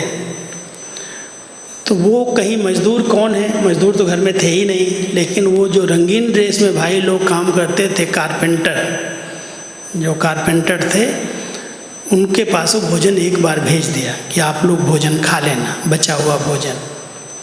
तो भाइयों ने सोचा ये माताएं हमको भोजन क्यों देती हैं, भोजन लिया फेंक दिया. फिर दूसरी बार आई तो फिर दिया, फिर तीसरी बार दिया. तो जब ये माताओं ने सिस्टम शुरू किया तो माताएं, वो भाई लोग थोड़ा गर्म हुए कि दादी को मैं बताऊं, कंप्लेन करूं. तो दादी को बताया कि दादी ये माताओं को समझाओ, ये बचा हुआ भोजन हमको दे के जाती हैं. बचा हुआ भोजन तुमको क्यों देती हैं, यज्ञ में भोजन नहीं मिलता है क्या? तो माताओं से दादी ने पूछा, बुलाया. तो बोली मैं अपने भाइयों को नहीं देती हूँ, मैं तो नौकरों को देती हूँ. तो दादी कहती नौकर और भाई दोनों में अंतर क्या है? बोली नौकर जो है वो कलर ड्रेस में रहते हैं और हमारे भाइयों को तो सफ़ेद ड्रेस होती है, हमारे बहनों को तो सफ़ेद ड्रेस है। तो दादी को लगा ये ड्रेस से नौकर और भाई को पहचान रही हैं। तो दादी ने कहा हमारे पास यज्ञ में नौकर नहीं है कोई, ये सब समर्पित भाई हैं। तो ऐसी ड्रेस दादी आप क्यों पहनाती हो, फिर इनको ड्रेस सफ़ेद क्यों नहीं देती? अब दादी ने आकर के कहा जिसके पास जितनी ड्रेस है रंगीन सब लेकर के आ जाओ। क्लास में बुला लिया सबको। दादी ने सारी ड्रेसेज इकट्ठी करवा ली, रंगीन ड्रेस सब लेके खड़े रखो यज्ञ में, और कहा अभी आज से कोई भी रंगीन ड्रेस नहीं पहनेगा। तो दीदी कहे दादी ये छोटे छोटे काम में, भंडारे का काम, सफाई का काम, कारपेंटरी का काम, सफ़ेद ड्रेस कितनी ख़राब होगी, कितना धोना पड़ेगा, कितनी मेहनत लगेगी, कितने कपड़े फटेंगे, इसलिए दादी ऐसा ठीक नहीं है। दादी कहे दीदी कुछ भी हो जाए, मैं अपने समर्पित भाइयों को नौकर के रूप में नहीं देखना चाहती, कुछ भी करो। उस दिन से लेकर के हमारी सारी कलर ड्रेस चली गई और हम सबको रंगीन सफ़ेद ड्रेस में आ गए हम सब। तो दीदी दादी के विचार एक नहीं थे, लेकिन परिस्थिति ऐसी थी जो दादी एकदम फोर्स से बोली और दीदी ने कहा जी दादी। ये थे संस्कार मिलन। അതായത് ദീദി ദാദി എങ്ങനെയാണ് യജ്ഞത്തെ കൊണ്ടുപോയതെന്നുള്ളൊരു ഉദാഹരണത്തോടു കൂടി പറയുകയാണ്. രണ്ടുപേരുടെ വ്യത്യാസം ഉണ്ടെങ്കിൽ പോലും അവരതെങ്ങനെയാണ് ദാദി പറയുന്നതിന് ദീദി അനുസരിച്ച് പോവുകയാണ് ചെയ്തത്. നീ വലുതാണ് ഞാൻ ചെറുതാണ്, അത്തരത്തിലുള്ളൊരു ഭേദഭാവമൊന്നും ആ യജ്ഞത്തിൽ ആ സമയത്ത് ഉണ്ടായിരുന്നില്ല, ഇപ്പോഴും ഇല്ല. അപ്പോൾ ഒരിക്കൽ ഇവർ ബ്രദേഴ്സൊക്കെ എപ്പോഴാണ് സറണ്ടർ ആകാൻ തുടങ്ങിയത്, ആ സമയത്ത് എല്ലാവർക്കും ഒന്നും വൈറ്റ് ഡ്രസ്സ് ഉണ്ടായിരുന്നില്ല, യജ്ഞത്തിൻ്റെ ബെഗറി പാർട്ടിൻ്റെ സമയമായിരുന്നുകൊണ്ട്.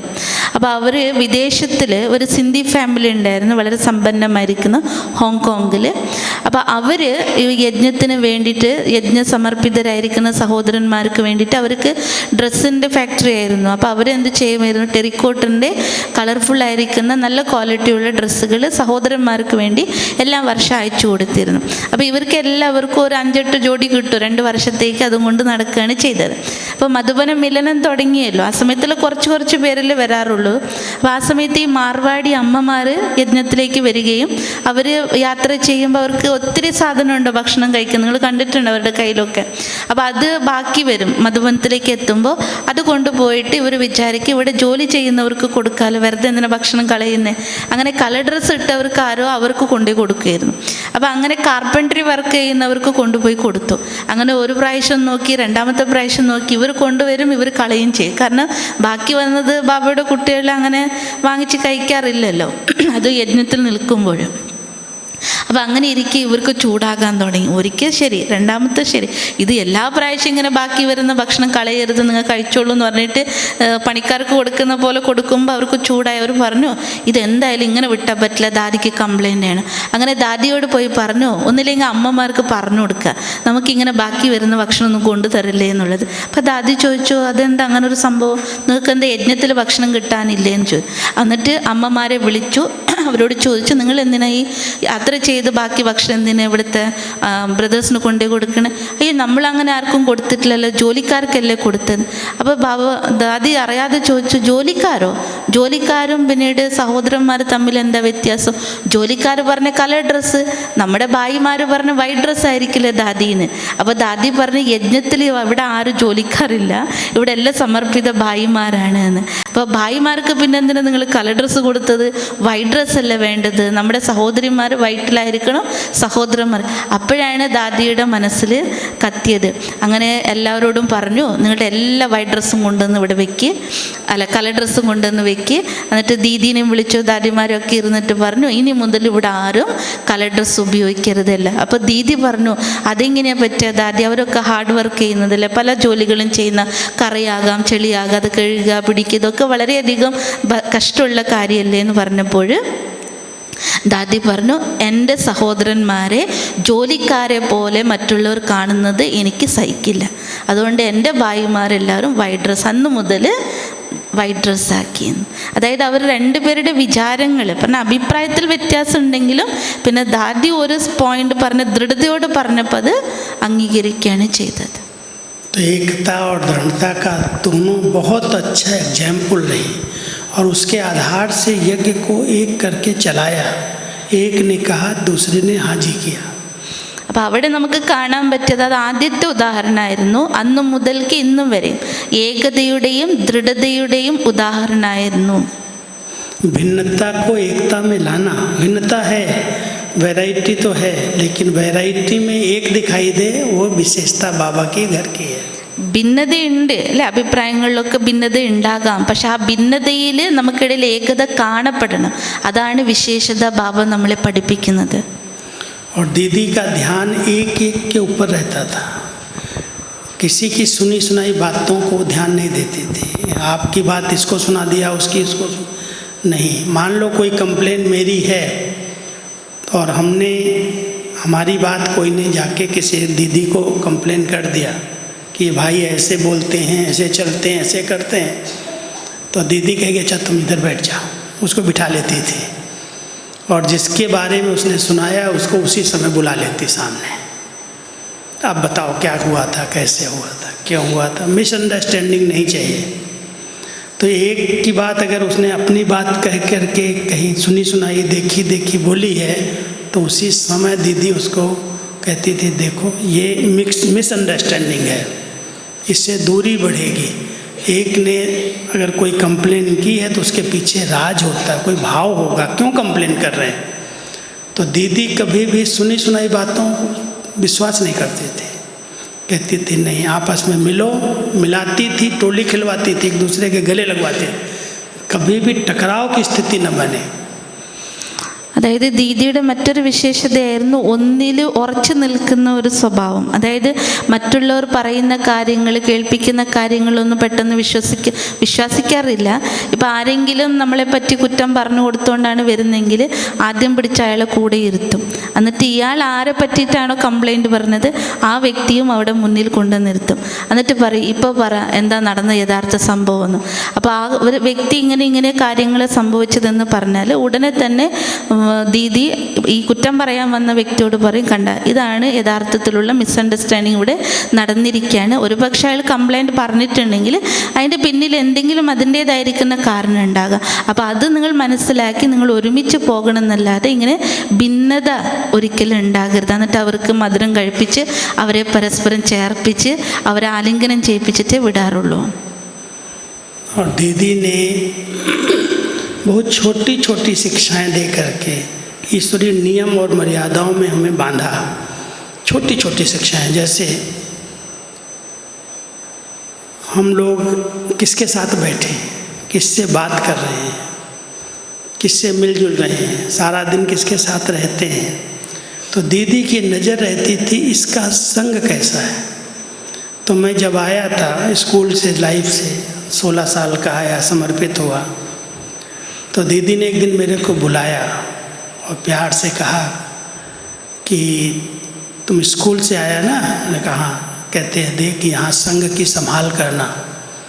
संघ की संभाल, मैं तो जब वो संघ छोड़ के आ गया लड़कों का, स्कूल वालों का, और यहाँ मधुबन वालों के संघ में आकर के भी दीदी कहती संघ की संभाल करना, क्या मतलब इसका. तो दीदी कहती है कि यहाँ भी संघ दो प्रकार का है. एक है जो केवल यज्ञ सेवा में आए हैं, सेवा करते हैं, ड्रेस लेते हैं, भोजन करते हैं, अपनी उन्नति का ध्यान नहीं रखते. मुझे योग करना है, मुरली सुननी है, क्लास करना है, मुझे अपने स्थिति बनानी, उस पर ध्यान नहीं है. केवल सेवा कर रहे हैं, पैसा कपड़े ले रहे हैं. ऐसा तो सफ़ेद ड्रेस में नौकर होते हैं. इसके संग से बचाना अपने आप को. जिनका आध्यात्मिकता की तरफ रुचि है, जो अमृत वेले मिस नहीं करते, जो रेगुलर मुरली क्लास करते हैं, जिनका अच्छा चिंतन है, उनके संग में रहना, और जो ऐसे सेवा कर रहे हैं उनके संग से बच के रहना. ഇപ്പം ദീദി എപ്പോഴും യജ്ഞത്തിലുള്ളവരെ കൊച്ചു കൊച്ചു ശിക്ഷണങ്ങൾ നൽകിക്കൊണ്ടുകൊണ്ട് അവരുടെ നിയമമര്യാദയിൽ അത്രയും അവരെ ഉറപ്പുള്ളവരാക്കി മാറ്റിയിരുന്നു. അപ്പോൾ ബായിജി പറയണ സ്വന്തം അനുഭവം എപ്പോഴാണ് 16-ാം വയസ്സിൽ യജ്ഞത്തിൽ വന്ന് സമർപ്പണമായത്. അപ്പോൾ സ്കൂൾ ടൈമാണല്ലോ, സ്കൂൾ ലൈഫിൽ നിന്ന് പെട്ടെന്ന് വന്നതാണല്ലോ. അപ്പോൾ ചോദിച്ചു പോലും, സ്കൂൾ വിട്ടിട്ടല്ലേ വന്നത്? പറഞ്ഞാൽ സ്കൂൾ പ്രായത്തിലല്ലേ വന്നത്? അതെ. അപ്പോൾ ദീദി പറഞ്ഞു പോലും ഇവിടെയും കൂടി കൂട്ടുകെട്ട് വളരെയധികം സൂക്ഷിക്കണം. അപ്പോൾ ബായിജിയുടെ മനസ്സിൽ പറഞ്ഞു, എൻ്റെ കൂട്ടുകാരെയൊക്കെ വിട്ടു ഉപേക്ഷിച്ചിട്ടല്ലേ ഞാൻ ഇവിടെ വന്നത്, എന്നിട്ട് ഇവിടെ ഞാൻ മധുബൻ നിവാസികളുടെ കൂട്ടല്ലേ കൂടുന്നത്, എന്നിട്ടും ദീദി എന്തുകൊണ്ട് അങ്ങനെ പറഞ്ഞു എന്നുള്ളത് ചോദിച്ചു. അപ്പോൾ ദീദി പറഞ്ഞു, ഇവിടെ 2 പ്രകാരത്തിലുള്ള കൂട്ടുകെട്ടുണ്ട്. ഒന്ന്, കേവലം വെള്ള വസ്ത്രം ഇട്ട് ജോലിക്കാരെ പോലെ നിൽക്കുന്നവർ, വെറും സേവ ചെയ്യുക, കിട്ടിയ ഭക്ഷണം കഴിക്കുക, കിട്ടിയ വസ്ത്രം കൊണ്ട് ഇരിക്കുക മാത്രം, അങ്ങനെ ജീവിച്ചു പോകുന്ന കുറച്ച് കൂട്ടരുണ്ട്. അപ്പോൾ അങ്ങനെയുള്ളവരെ കൂട്ട് ഒരിക്കലും കൂടാതെ ശ്രദ്ധിക്കുക. പിന്നെ നല്ല കൂട്ട് ഏതാ? അപ്പം നല്ല കൂട്ട് എന്ന് പറഞ്ഞാൽ ആർക്കാണ് ആധ്യാത്മികമായിട്ടും തന്നിൽ ഉയർച്ച ഉണ്ടാക്കണം, ഉന്നതി കൊണ്ടുവരണം എന്നുള്ള ചിന്തയുള്ളത്, അതിലേക്ക് ശ്രദ്ധയുള്ളത്, അമൃതവേളയുടെ കാര്യമാകട്ടെ, മറ്റ് യോഗത്തിൻ്റെ കാര്യമാകട്ടെ, മുരളി കേൾക്കുന്ന കാര്യമാകട്ടെ, അതിലൊക്കെ ശ്രദ്ധയുള്ളത്, അങ്ങനെയുള്ളവരുടെ കൂട്ട് കൂടാവൂ. अगर इस आध्यात्मिक मार्ग में हमें उन्नति करनी है तो संग की बहुत संभाल करना है. कोई भी अगर व्यर्थ बातें करता है, कोई भी अगर मुरली की कोई ऐसी बातें लेकर के आपको कुछ भ्रमित करता है, बाबा ऐसे क्यों कहता है, ऐसे तो हो ही नहीं सकता है, अपनी मत ऐड करके बात करता है, कहीं भी मिक्स करता है, तो समझो ये ठीक संग नहीं है. पर चिंतन करे, पर दर्शन करे, यज्ञ की ग्लानि करे, भाइयों की ग्लानि करे, बड़ों की ग्लानि करे, इधर उधर की बातें कमी कमजोरी सुनाए, तो क्या करेंगे? उसके संग से बच जाओ, हटो वहाँ से, नहीं तो संग का रंग लग जाएगा. അപ്പം അതുകൊണ്ട് ദീദി എപ്പോഴും ശ്രദ്ധ കൊടുത്തിരുന്നു, നമ്മൾ നമ്മുടെ ബ്രാഹ്മണ ജീവിതത്തിലേക്ക് വന്നാൽ തന്നെ നമ്മുടെ ഉന്നതി ഉണ്ടാക്കാനാണ്. അപ്പോൾ നമ്മൾ എപ്പോഴും അത്തരത്തിലുള്ള കൂട്ട് കൂടാൻ വേണ്ടി ശ്രമിക്കുക. അല്ലാതെ മറ്റുള്ളവർ, അതായത് ചിന്തനം പരദർശനം പറഞ്ഞുകൊണ്ട് നടക്കുക, ആ യജ്ഞത്തെക്കുറിച്ച് തന്നെ വേണ്ടാത്ത കാര്യങ്ങൾ പറഞ്ഞ് നടക്കുക, സഹോദരിമാരെക്കുറിച്ചോ അതോ മറ്റുള്ള മുതിർന്നവരെക്കുറിച്ചുള്ള തെറ്റായ കാര്യങ്ങൾ പ്രചരിപ്പിച്ചു കൊണ്ടിരിക്കുക, അങ്ങനെ പലതും. അപ്പോൾ അത്തരത്തിലുള്ളവരുണ്ട് എങ്കിൽ അവരുടെ കൂട്ടുകെട്ട് നിന്നും മാറി നിൽക്കുന്നതാണ് ഉത്തമം. അപ്പോൾ എന്നാൽ മാത്രമേ നമ്മളുടെ വളർച്ച ഉണ്ടാവുള്ളൂ. और दीदी की एक बहुत विशेष शिक्षा रही, कहती थी तुम ब्रह्मा कुमार हो. अचानक एक दिन मेरे को बुला के पूछती है तुम ब्रह्मा कुमार हो, तो मैं क्या जवाब दूँ? कहा हूँ ब्रह्मा कुमार हूँ. बोली ब्रह्मा कुमार तो आजकल बहुत हो गए हैं, सफ़ेद ड्रेस पहन लिया, बैज लगा लिया, मैं ब्रह्मा कुमार हूँ. ऐसे ब्रह्मा कुमार नहीं चाहिए. പെട്ടെന്നൊരു ദിവസം ദീദി അടുത്ത് വിളിച്ച് ചോദിച്ചു, നീ ബ്രഹ്മകുമാരനാണോ എന്ന്. പെട്ടെന്ന് ഓർക്കാപ്പുറത്ത് പിന്നെ ഞാൻ ബ്രഹ്മകുമാരൻ തന്നെ. അപ്പോൾ ദീദി പറഞ്ഞു പോലും, വെള്ള വസ്ത്രം ധരിച്ച് ഒരു ബാഡ്ജും കുത്തി ഒരുപാട് ബ്രഹ്മകുമാരന്മാരായിട്ടുണ്ട്, അങ്ങനെയുള്ളൊരു ബ്രഹ്മകുമാരനാകരുത്. कैसे कुमार चाहिए? എങ്ങനെയുള്ള കുമാരനായിരിക്കും ആകേണ്ടത്? ബ്രഹ്മകുമാരൻ എങ്ങനെയുള്ളതായിരിക്കണം? कौन कौन ब्रह्मा कुमार बैठे हैं? ഇവിടെ ആരൊക്കെ അങ്ങനെ ബ്രഹ്മകുമാരന്മാരിരിക്കുന്നുണ്ട്? सभी ब्रह्मा कुमार तो है ना, नहीं? ब्रह्मा कुमार बैठे हैं ना, ब्रह्मा कुमारियाँ हैं ना सब. ബ്രഹ്മകുമാരനും ബ്രഹ്മകുമാരിമാരല്ലേ? കൈ ഉയർത്താലോ? सभी है ना, शक नहीं करो, हैं बोलो, ब्रह्मा के बच्चे तो है ना. लेकिन दीदी कहती थी ब्रह्मा कुमार के साथ साथ तपस्वी कुमार बनो, तपस्वी कुमारी बनो. तपस्या वो है जो इंद्रियों को शांत करे, शीतल कर दे. ब्रह्मा कुमार बन करके अगर चंचल इंद्रियां हैं, दृष्टि खराब है, बोल ठीक नहीं है, चलन ठीक नहीं है, तो बाबा का नाम बदनाम कर दें. അപ്പം ദീദി പറയുന്നു പോലും ബ്രഹ്മകുമാരന്മാർ ബ്രഹ്മകുമാരിമാരാണ്, പക്ഷേ യഥാർത്ഥത്തിലാകേണ്ടത് ബ്രഹ്മകുമാർ കുമാരിയാകുന്നതിനോടൊപ്പം തന്നെ തപസ്യ കുമാരന്മാരും തപസ്വി കുമാരിമാരാകണം. ഈ തപസ്യ കുമാരനും കുമാരി എന്ന് പറഞ്ഞാൽ എന്താ? തൻ്റെ ഇന്ദ്രിയങ്ങളെ ശീതളമാക്കാൻ പറ്റുന്നവർ. നമ്മൾ ബ്രഹ്മകുമാരൻ എന്ന് പറയുകയും ചെയ്യും, നമ്മുടെ നടപ്പിലും പെരുമാറ്റത്തിലും വാക്കിലും സംഭാഷണത്തിലൊക്കെ ഒരു ആത്മീയതയില്ല എങ്കിൽ അവരൊരിക്കലും ബ്രഹ്മകുമാരനെന്നോ തപസ്വി കുമാരനെന്നോ പറയുകയില്ല. तपस्या से हमें अपनी सब कर्मेंद्रियों को शीतल बनाना है. कहते हैं ना, तपस्वी वो है जिसके अंग अंग शीतल और सुगंधित हैं. अगर हम तपस्वी हैं तो तपस्या का अर्थ क्या है? हर अंग शीतल, कर्मेंद्रियाँ एकदम शीतल, उत्तेजनाएं खत्म हो जाएं, आवेश, आवेग, आलस्य, अलबेलापन, ये जो आ वाले शब्द हैं ना वो सब समाप्त हो जाते हैं. അതായത് തപസ്വികളാകുമ്പോൾ എല്ലാ ഇന്ദ്രിയങ്ങളുടെയും ശീതളമാക്കി മാറ്റണം. ഒന്നിനും ഉത്തേജനം തരത്തിലുള്ള യാതൊരു വികാരങ്ങളും നമ്മുടെ ഉള്ളിൽ ഉണ്ടാകരുത്. ആവേശത്തിൽ വരിക, ആലസ്യത്തിൽ വരിക, ഈ തുടങ്ങുന്ന സംഭവങ്ങളുണ്ടല്ലോ, ഇതൊന്നും നമ്മുടെ ഉള്ളിൽ ഉണ്ടായിരിക്കരുത്. അത്തരത്തിൽ നമ്മുടെ ഓരോ അംഗങ്ങളും, അതുകൊണ്ടൊരു പാട്ടുണ്ടല്ലോ, തപസ്വി വഹി ആരാണ്, ആരുടേതാണ് ഓരോ ഇന്ദ്രിയങ്ങളും ശീതളവും സുഗന്ധിതവുമായിരിക്കുന്നത്. അപ്പം അത്തരത്തിലുള്ള തപസ്വി കുമാരനും കുമാരിമാരായിട്ടിരിക്കണം. ഇടയ്ക്ക് നിദ്രാദേവി വരുന്നുണ്ട്, അതുകൊണ്ട് കണ്ണും കാതൊക്കെ തുറന്നിരിക്കുക. तो दीदी हमेशा हम लोग कहती थी तपस्वी कुमार, ब्रह्मा कुमार माना तपस्वी कुमार. तब तो कहेंगे इसने अपने इंद्रियों को तपा दिया, इसके इंद्रियों में कोई चंचलता नहीं है.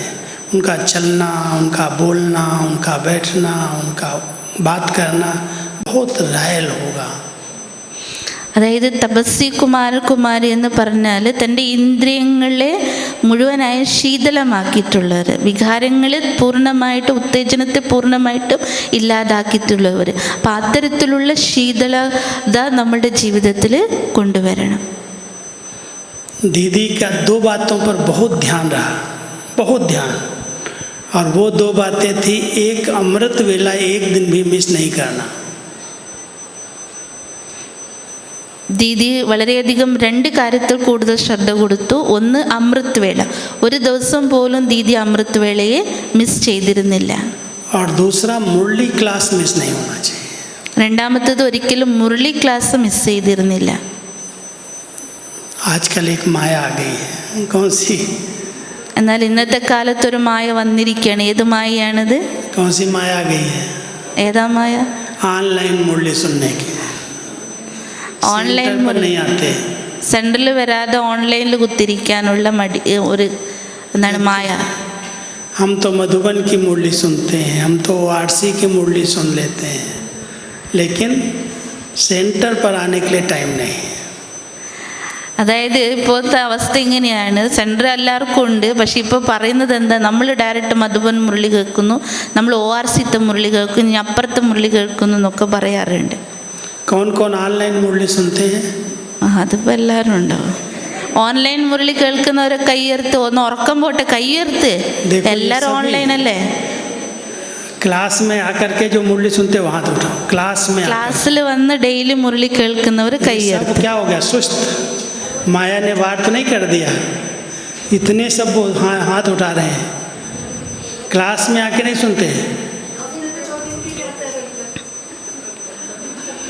देखो बाबा के घर का वातावरण, बाबा के घर पर बाबा की डायरेक्ट लाइट, बाबा के घर में पवित्र बहनों की दृष्टि, उनके हाथ की बनाई हुई टोली और मुरली, मीठी वाणी की मुरली. इस वातावरण से आप वंचित हो गए, इसलिए इस पर अटेंशन देना. जब कोई कारण था तो मना किया गया था, कारण था, भाई गवर्नमेंट के लॉ बने हुए थे, इसलिए क्लास नहीं आना. लेकिन अभी तो नहीं कारण है, ये तो एक माया का वार है. इसलिए सब अटेंशन देना कि मुझे बाबा के घर में एक बार हाजिरी देने जाना है, रेगुलर जाना है. ऐसे नहीं हफ्ते में 1 दिन जाएंगे, 15 दिन में. माया को चांस मिलता है वार करने का, अकेला करके वार करती है वो. അതായത് ദീദിക്ക് എപ്പോഴും ശ്രദ്ധ ഉണ്ടായിരുന്നു, ഒരു ദിവസം പോലും മുരളി മിസ് ചെയ്യരുത് എന്നുള്ളത്. അപ്പോൾ ബായിജി പറയാണ്, സെൻട്രലിൽ കിട്ടുന്ന വാതാവരണം, ബാബയുടെ ഛത്രഛായയിലിരുന്ന് കേൾക്കാനുള്ള ആ ഒരു വാതാവരണം, അഥവാ മധുരമായിട്ടുള്ള മുരളി സിസ്റ്റേഴ്സ് നിമിത്തമായിട്ടുള്ളവരിൽ നിന്നും അവരുടെ മധുരദൃഷ്ടിയിലൂടെ അഥവാ ടോളി ലഭിക്കുന്നതിലൂടെ, അതെല്ലാം ബാബയുടെ നിമിത്തതയിലൂടെ കിട്ടുന്നതിൽ നിന്നും നിങ്ങൾ സ്വയം ഡെയിലി വഞ്ചിക്കപ്പെടുകയാണ് ചെയ്യുന്നത്. മറ്റൊന്ന്, മായ നിങ്ങൾ ഉറക്കത്തിലേക്കാണ് കൊണ്ടുപോകുന്നത്. ആദ്യം ബാബയിൽ നിന്ന് നിങ്ങൾ അകറ്റും, എന്നിട്ട് ഒറ്റയ്ക്ക് യുദ്ധം ചെയ്യാൻ തുടങ്ങും മായ. അപ്പം അതിനുള്ള അവസരം നിങ്ങൾ ഒരുക്കരുത് എന്നുള്ളത്. ഡെയിലി മുരളി സെൻറ്ററിൽ നിന്നും കേൾക്കാനുള്ളത് ഒരു കാരണം ഉണ്ടായിരുന്നു. ആ ഒരു കാരണം കൊണ്ട് സർക്കാർ പോലും അനുവദിച്ചിരുന്നില്ല ഡെയിലി അവിടെ പോകണം എന്നുള്ളൊരു ഇതുണ്ടായിരുന്നു. ഇപ്പം കാരണം ഇല്ലല്ലോ. जैसे कोई दुश्मन किसी पर वार करने वाला होता है, तो पहले उसको अकेले करता है, पहले उसके सब कनेक्शन काटता है, लाइट काटेगा, पानी काट देगा, उसकी जो आने वाली सामग्री होगी उसको ख़त्म करेगा, उसके बाद उस पर अटैक करता है। तो माया तो देखती है, वो तो बहुत बड़ा दुश्मन है। वार करने के पहले ब्राह्मण परिवार से दूर कर देती, मुरली से दूर कर देती, ब्रह्मा भोजन से दूर करती, संगठन से दूर करती, और फिर उसके ऊपर अटैक करती। इसलिए ध्यान देना, माया बहुत चतुर है, उसको बच कर के रहना, नहीं तो कहीं ना कहीं से घुस जाएगी। चूही है ना, छोटी चूही की तरह घुसती है वो। അതായത് മായ വളരെ ശക്തിയാണ്, വളരെയധികം സാമർഥ്യമുള്ളതാണ്. അതുകൊണ്ട് ഏതെങ്കിലും ഒരു ശത്രുവിനെ വീഴ്ത്തണമെങ്കിൽ ആദ്യമൊക്കെ എന്ത് ചെയ്യും, അവരുടെ കൂട്ടുകെട്ടോ ആരൊക്കെ ഉണ്ടോ അവരൊക്കെ അകറ്റും. പിന്നീട് അവരുടെ വെള്ളം കണക്ഷൻ ഉണ്ടെങ്കിൽ, കറണ്ട് കണക്ഷൻ ഉണ്ടെങ്കിൽ, ഇതൊക്കെയാണ് കട്ട് ചെയ്ത് അവരെ തികച്ചും അവരെ ജീവിക്കാൻ പറ്റില്ല എന്നുള്ള അവസ്ഥയിൽ ഒറ്റപ്പെടുത്തും. അന്നതിന് ശേഷമാണ് അവർക്ക് നേരെ ഇവരുടെ യുദ്ധപ്രയോഗം ഉണ്ടാവുക. അതുപോലെ തന്നെയാണ് മായയും കൂടി ആദ്യം ബ്രാഹ്മണരുടെ കൂട്ടുകെട്ടിൽ നിന്ന് അകറ്റും, ബാബയുടെ മുരളിയിൽ നിന്ന് അകറ്റും. ഇങ്ങനെ എല്ലാത്തിൽ നിന്നും നിങ്ങളെ അകറ്റി ഒറ്റപ്പെടുത്തിയതിനു ശേഷം തലക്കിട്ടൊരടിയും കിട്ടും. അതോടെ എന്തായി തീർന്നു. अगर फाउंडेशन कच्चा है तो उस पर बिल्डिंग ठहर सकती है। फाउंडेशन है मुरली, फाउंडेशन है अमृत वेले का योग, और फाउंडेशन ही पक्का नहीं है तो थोड़ी सी भी माया की कोई लहर आएगी, उड़ा ले जाएगी। इसलिए हमेशा कोई भी बिल्डिंग बनाने के पहले फाउंडेशन पर बहुत ध्यान देते हैं। मैं गया था अमेरिका में, तो जो ट्विन टावर टूटा था, ट्विन टावर पर अटैक किया था ना, तो ट्विन टावर की जगह पर दूसरा टावर बन रहा था। जब मैं गया था 2007 में गया, फिर 2023 में गया, 2 बार गया मैं अमेरिका। तो जो 2007 में जब मैं गया तो कहने ट्विन टावर मैं आपको दिखा के लाता हूँ, फिर से बन रहा है। तो मैं जब वहाँ गया तो मैंने देखा वहाँ तो तालाब बना हुआ था, बहुत गहरा अंदर खोदा हुआ था।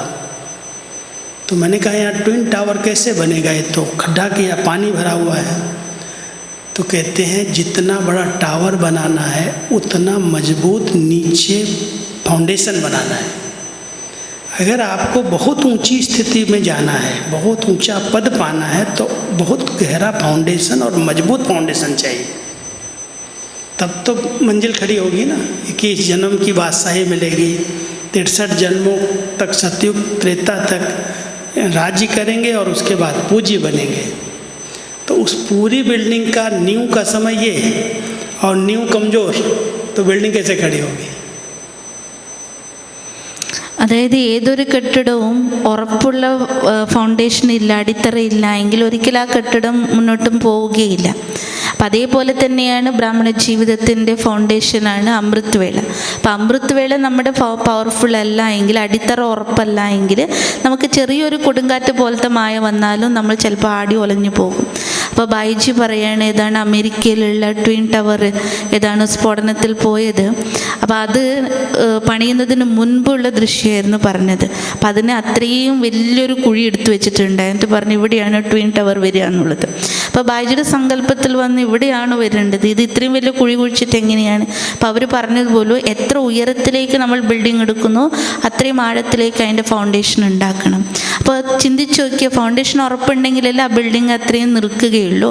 അപ്പോൾ നമ്മുടെ ഫൗണ്ടേഷനും കൂടി എത്ര ഉറപ്പുണ്ടാകണം. സത്യത്രേതായുഗത്തിലേക്ക് നമ്മൾ പോകണമെങ്കിൽ സംഗമയുഗത്തിൽ നമ്മുടെ ഫൗണ്ടേഷൻ എത്രമാത്രം ഉറച്ചതായിരിക്കണം.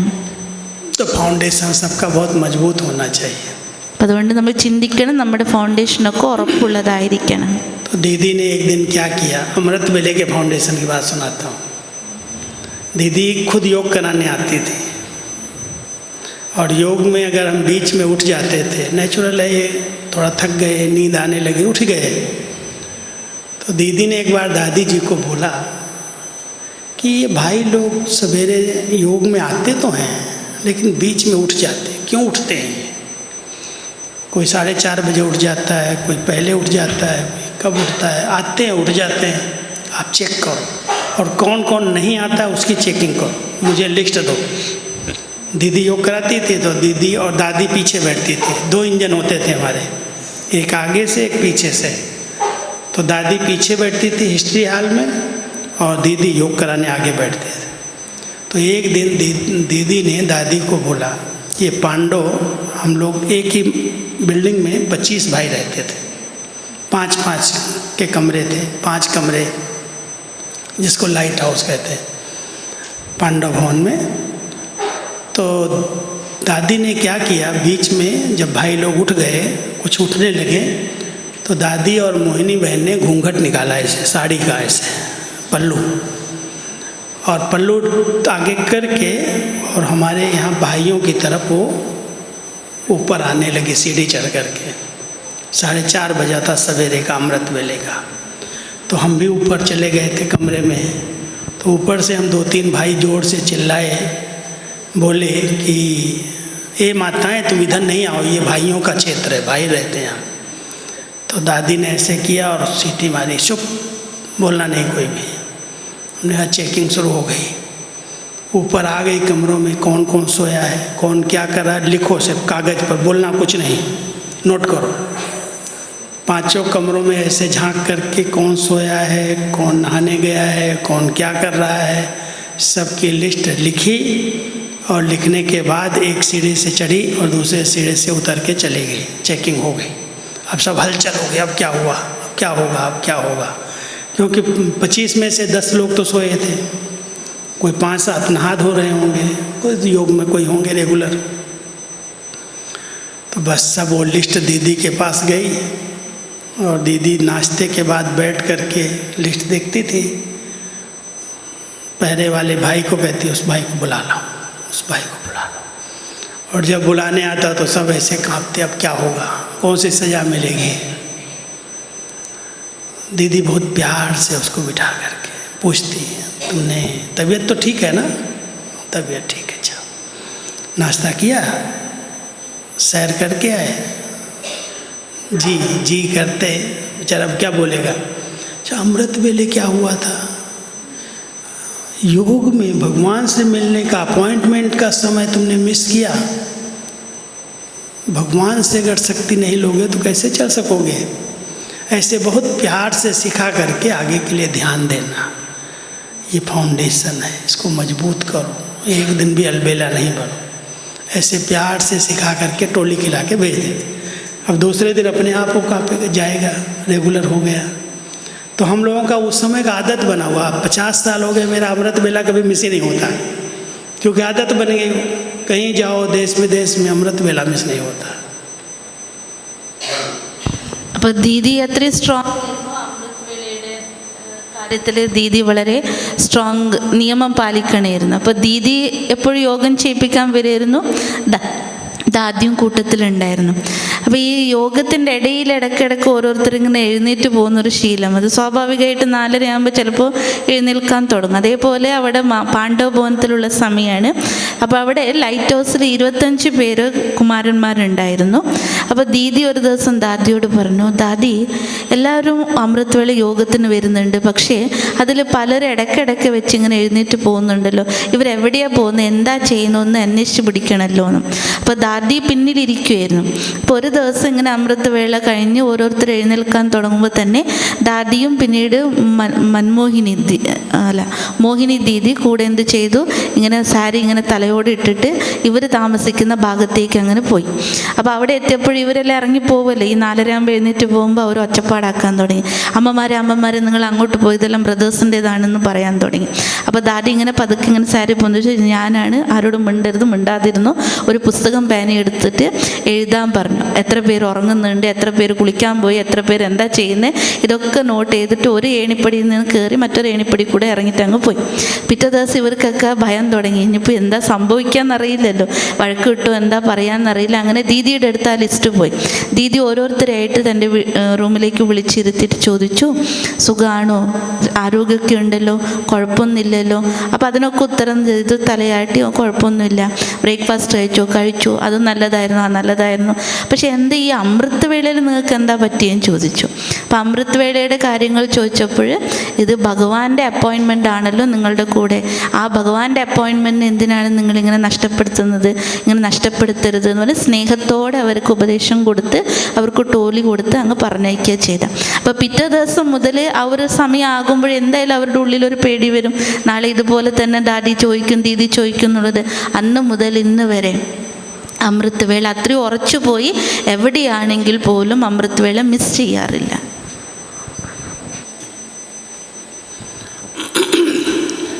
तो दीदी ने जितने सेवाधारी समर्पित करवाए, छोटे हम लोगों को जो समर्पित होने का चांस मिला, उनकी इंटरनल पालना की, उनके फाउंडेशन को ज्ञान और योग से, नियम और मर्यादाओं से बहुत मजबूत किया. जरा भी दृष्टि, वृत्ति, बोल, चाल, चलन, चेहरा सब पर फुल अटेंशन दीदी का. कैसे चलता है, कैसे बैठता है, कैसे खाता है, कैसे सोता है, सब चीज़ों का फुल ध्यान. और दादी फिर इसका विस्तार करने में लगी. बाबा ने दादी के हाथ में हाथ दे करके पूरा यज्ञ दिखाया, चक्कर लगवाया. जिस दिन शरीर छोड़ा 18 तारीख को सुबह से शाम तक बाबा ने दादी को फुल ट्रेनिंग दिया कि यहाँ पर बच्चों के लिए ये बनाएंगे, यहाँ ऐसे करेंगे, बच्चे वृद्धि को पा रहे हैं, ये करना है, ये करना है. उस समय ट्रेनिंग सेंटर बन रहा था, यहाँ बच्चे ट्रेनिंग चलेगी टीचर्स की, यहाँ इंद्रप्रस्थ बनेगा, यहाँ पर बच्चों के लिए टीचर्स को ट्रेनिंग देने वाली बहनें रहेंगी. पूरा गाइड ब्रह्मा बाबा ने साकार में 18 जनवरी को एक दिन में दादी को कर दिया. അതായത് എങ്ങനെയാണ് യജ്ഞത്തിൽ 2 പേരും ട്രെയിനിങ് കൊടുത്തതെന്നാണ് പറഞ്ഞത്. അതായത് ദീദി ഇൻറ്റേർണലായിട്ട് ആന്തരിക തലത്തിൽ ഈ ബ്രദേഴ്സിൻ്റെ അത് സമർപ്പിതരായിരിക്കുന്നവരുടെ ഉയർച്ചയ്ക്ക് വേണ്ടിയിട്ട്, ഉന്നതിക്ക് വേണ്ടിയിട്ടുള്ള ട്രെയിനിങ് ആയിരുന്നു. അതാണ് അവരുടെ ദൃഷ്ടി എങ്ങനെയുള്ളതായിരിക്കണം, വൃത്തി എങ്ങനെയുള്ളതായിരിക്കണം, അവരുടെ നടപ്പ് എങ്ങനെയുള്ളതായിരിക്കണം, അവരുടെ വാക്കുകൾ എങ്ങനെയുള്ളതായിരിക്കണം, അവരുടെ കൂട്ടുകെട്ട് ആരുടെ കൂടെയുള്ളതാണ്, ഇതിനൊക്കെ ശ്രദ്ധ കൊടുത്തുകൊണ്ട് അതിനൊക്കെ തിരുത്തി അവരിൽ പക്വത കൊണ്ടുവരികയാണ് ചെയ്തത്. അപ്പോൾ ആന്തരിക തലത്തിൽ ആ ഒരു നിയമ മര്യാദ അത്രയും പവർഫുള്ളാക്കി മാറ്റുകയായിരുന്നു നമ്മുടെ ദീദി ചെയ്തിരുന്നത്. അതേസമയത്ത് ദാദിക്കുള്ള ഡ്യൂട്ടി എന്തായിരുന്നു? 1969 ജനുവരി 18-ാം തീയതി അന്നാണല്ലോ ബ്രഹ്മബാബ ശരീരം ഉപേക്ഷിച്ച ദിവസം. പക്ഷെ അതിനു മുമ്പ് ബ്രഹ്മബാബ ദാദിയുടെ കൈ ചേർത്ത് പിടിച്ചുകൊണ്ട് മധുബനം, പാണ്ഡവഭവൻ ആ സമയത്ത് മുഴുവൻ ചുറ്റിക്കറങ്ങി ഓരോ ഡിപ്പാർട്ട്മെൻറ്റും കാണിച്ചു കൊടുത്തു. ഇനി എന്താണ് മുന്നോട്ട് ചെയ്യേണ്ടതെന്നും കൂടി അവർക്ക് പറഞ്ഞു കൊടുക്കുകയാണ് ചെയ്തത്. അതായത് ബ്രാഹ്മണരുടെ അഭിവൃദ്ധി ഉണ്ടാവുകയാണ്, വിസ്താരത്തിലേക്ക് പോവുകയാണ്, അവർക്ക് വേണ്ടിയിട്ടുള്ള ഒരുക്കങ്ങൾ ഇന്നതൊക്കെ ചെയ്തു കൊടുക്കണം, ടീച്ചേഴ്സ് ട്രെയിനിങ്ങിന് വേണ്ടി ചെയ്തു കൊടുക്കണം, ആ ബിൽഡിംഗ് ഇവിടെ വരണം, ഇന്ദ്രപ്രസ്ഥി ഇവിടെ വരണം, ഇതെല്ലാം ബാബ കൈപിടിച്ച് എല്ലാ കാര്യങ്ങളും അവർക്ക് പറഞ്ഞു കൊടുക്കുകയാണ് ചെയ്തത്. तो जब मैं 71 में आया तो सबसे पहले इंद्रप्रस्थ बन के तैयार हुआ, जो पांडव भवन में शांति स्तंभ के सामने है. ट्रेनिंग सेंटर बन गया. फिर दादी ने ज़मीनें लेना शुरू किया, राजयोग भवन बनाया 12 सीट का, 12 लोगों के रहने के लिए. बाहर विज्ञान भवन के पास राजयोग भवन बना. उसमें पहला शिविर शुरू हुआ 73 में. राजयोग शिविर रखा गया. और जब राजयोग शिविर में भाई लोग आए, अधिकतर प्रोफेसर्स आए गुजरात से. वो 12 प्रोफेसर्स पहले आए. उनकी इतनी अच्छी पालना हुई तो सारे के सारे ज्ञान में चल गए. उनके बच्चे भी अभी सब सेंटर इंचार्ज हैं, बड़े बड़े सेंटर्स बने हुए हैं. तो शुरू में 12 लोगों के लिए राजयोग भवन पहले बना. पहला मकान बाहर बना, पांडव भवन के बाहर. അപ്പോൾ 1971 ബായിജി അവിടെ എത്തിയപ്പോഴാണ് ഇന്ദ്രപ്രസ്ഥയുടെ ബിൽഡിംഗ് പൂർണ്ണമായതും ടീച്ചേഴ്സ് ട്രെയിനിങ്ങിൻ്റെ സെൻറ്ററോടെ നിർമ്മാണത്തിൽ വന്നത്. അത് കഴിഞ്ഞിട്ടാണ് 73 പുറത്തുനിന്ന്, അതായത് പാണ്ഡവ ഭവനത്തിൻ്റെ പുറത്ത് നമുക്കറിയാം അവിടെ കുറച്ച് താമസിക്കാനുള്ള ബിൽഡിങ്ങൊക്കെ ഉണ്ടാക്കിയിട്ടുണ്ട്. അതിൽ ഫസ്റ്റ് ബിൽഡിങ്ങാണ് രാജയോഗി ഭവൻ എന്ന് പറഞ്ഞ് 12 പേർക്ക് താമസിക്കാനുള്ളത്. അപ്പോൾ അത് തുടങ്ങിയതിന് ശേഷം ആദ്യം രാജയോഗ ശിബിരം നടത്തി. ഗുജറാത്തിൽ നിന്ന് 12 പ്രൊഫസേഴ്സിൻ്റെ ശിബിരമായിരുന്നു അതുണ്ടായിരുന്നത്. അവരെല്ലാവരും പക്ക അവർക്ക് കിട്ടിയിരിക്കുന്ന പാലനയുടെ ആധാരത്തിൽ ശിബിരാർത്ഥികളായി വന്നവർ പക്ക ബാബയുടെ കുട്ടികളായി മാറുക മാത്രമല്ല, അവരുടെ മക്കളെല്ലാവരും ഇപ്പോൾ സെൻറ്റർ പരിപാലിക്കുന്ന ടീച്ചേഴ്സായിട്ട് മാറിയിരിക്കുകയാണ്. उसके बाद दादी ने मधुबन वालों की सेना तैयार किया. केवल मधुबन के भाइयों को, सब कार्य मधुबन वालों को ही करना है. बाहर के इंजीनियर, बाहर के मजदूर, कोई कार आर्किटेक्ट नहीं, एक दो सिर्फ होते थे। बाकी सारी बिल्डिंग भाई लोग बनाएंगे। जहाँ पर भी बिल्डिंग बनी, फाउंडेशन से लेकर के पत्थर तोड़ना है, बिल्डिंग खड़ी करनी है। ओम शांति भवन 83 में बना, और उसके पहले पांडव भवन का भंडारा बना, विशाल भवन बना, फिर उसके बाद ओम शांति भवन बना। जितनी बिल्डिंगें बनी वो सब मधुबन के भाइयों बहनों ने मिलके बनाई। कार सेवा किया, हाथों से किया सब। അതിനുശേഷമാണ് ദാദി ഇത്തരത്തിലുള്ളൊരു സൈന്യത്തെ തയ്യാറാക്കിയത്, പാണ്ഡവ സൈന്യത്തെ. അതായത് ഒരു പുറമെയുള്ള ഒരു എഞ്ചിനീയേഴ്സോ അഥവാ അത്തരത്തിലുള്ള ആർക്കിടെക്റ്റേഴ്സോ പാടില്ല. എല്ലാവരും ബാബയുടെ കുട്ടികൾ തന്നെ, ബാബയുടെ മക്കളുടെ കൈകൾ കൊണ്ട് തന്നെ നടത്തണം എന്നുള്ളത്. അങ്ങനെ 83-ലാണ് ഓം ശാന്തി ഭവനത്തിൻ്റെ കൺസ്ട്രക്ഷൻ, നിർമ്മാണത്തിൻ്റെ തുടക്കം കുറിച്ചതും. അങ്ങനെ ഒത്തിരി വിശ്വനാഥ നിർമ്മാണത്തിൻ്റെ ബിൽഡിംഗ്, അങ്ങനെ ഒത്തിരി ബിൽഡിങ്ങുകൾ നമ്മുടെ ബാബയുടെ കുട്ടികൾ തന്നെ ആരാണ് സരണ്ടർ സേവാധാരി അഥവാ മറ്റുള്ള ബാബയുടെ കുട്ടികൾ തന്നെയാണ് എല്ലാ കാര്യങ്ങളും A to Z കർമ്മങ്ങളൊക്കെ ചെയ്തത്. स्नेही बच्चों ने स्थान दिया। जैसे सुखधाम बना तो एक भाई थे महाराष्ट्र के, बहुत बड़े बिजनेसमैन थे। उन्होंने कैसे वो ज़मीन को देखा और ले लिया। लेने के बाद आके दादी को कहते, दादी ये सुखधाम की ज़मीन, सुखधाम तो बाद में नाम पड़ा, ये ज़मीन मैंने ली है, यज्ञ में देना है मुझे। कौन बनाएगा? ज़मीन लेके दे दिया, बनाएगा कौन? पैसा कहाँ है? मधुबन वाले बनाएंगे। सुखधाम बनाया, विज्ञान भवन बनाया, फिर उसके बाद भंडारा बना। बहुत सारी बिल्डिंगें, हर साल एक एक नई बिल्डिंग क्रिएट होने लगी, बनने लगी। तो दादियों के अंदर वो प्लानिंग थी कि कैसे विस्तार होगा यज्ञ का, कितने बच्चे आएंगे, कैसे कैसे यज्ञ चलेगा, आगे बढ़ेगा। तो जैसे कोई त्रिकालदर्शी होते हैं ना, ऐसे बाबा टच करता और ये बच्चे करने लगते हैं। അതായത് എങ്ങനെയാണ് ഈ യജ്ഞത്തിൻ്റെ വിസ്താരത്തിലേക്ക് കൊണ്ടുപോകുന്നുള്ള പ്ലാനിങ്ങും ചിന്തനകളൊക്കെ ദാദിയുടെ മനസ്സിലുണ്ടായിരുന്നു. ശരിക്കും പറഞ്ഞാൽ ബാബ ടച്ചിങ് ചെയ്യുമായിരുന്നു, ഇവർ ചെയ്തുകൊണ്ടേയിരിക്കുകയാണ്. അതുകൊണ്ട് ഓരോ ദിവസം ഓരോ വർഷം പോകുമ്പോഴും പല പല ബിൽഡിങ്ങുകൾ അവിടെ വരാൻ തുടങ്ങി. ജ്ഞാനവിജ്ഞാന ഭവനാകട്ടെ, സുഖധാമാകട്ടെ, അത് സ്ഥലങ്ങളൊക്കെ കൊടുക്കുന്നത് യജ്ഞസ്നേഹികളായിരിക്കുന്ന മക്കൾ വാങ്ങിച്ചിടുമായിരുന്നു. പക്ഷെ അത് ആര് പണിയും എന്നതാണ് ചോദ്യം. അവിടെയാണ് ദാദി പറഞ്ഞത്, നമ്മുടെ സൈന്യം തന്നെ തയ്യാറാകണം. അങ്ങനെ നമ്മുടെ കുട്ടികളെ എല്ലാ കാര്യങ്ങളും പഠിപ്പിക്കുക, അവരെ കൊണ്ട് തന്നെയാണ് മറ്റെല്ലാ ബിൽഡിങ്ങുകളും. അപ്പോൾ മഹാരാഷ്ട്രയിലുള്ള ഒരു സമ്പന്നനായിരിക്കുന്ന ബാബയുടെ കുട്ടിയാണ് പറഞ്ഞത്, ദാദി ഈ സ്ഥലം ഇഷ്ടപ്പെട്ടിട്ടുണ്ട്, ഇത് ഞാൻ മേടിച്ചിട്ടുണ്ട്, ഇത് സുഖധാമം ആക്കാനുള്ള സ്ഥലമാണെന്ന് പറഞ്ഞു കൊടുക്കുകയും അവിടെ ദാദിയുടെ ചിന്ത അതായിരുന്നു, ആര് പണിയുന്നുള്ളത് അല്ലേ. പുറമേ ആ സമയത്തുള്ള അത്ര സമ്പന്നത ഉണ്ടായിരുന്നില്ല, അപ്പോൾ എങ്ങനെ പുറമേ ഉള്ളവർക്ക് കൊടുക്കും. അതുകൊണ്ട് ബാബയുടെ കുട്ടികൾ തന്നെയാണ് ആ ബിൽഡിങ്ങുകളൊക്കെ എടുത്തത്.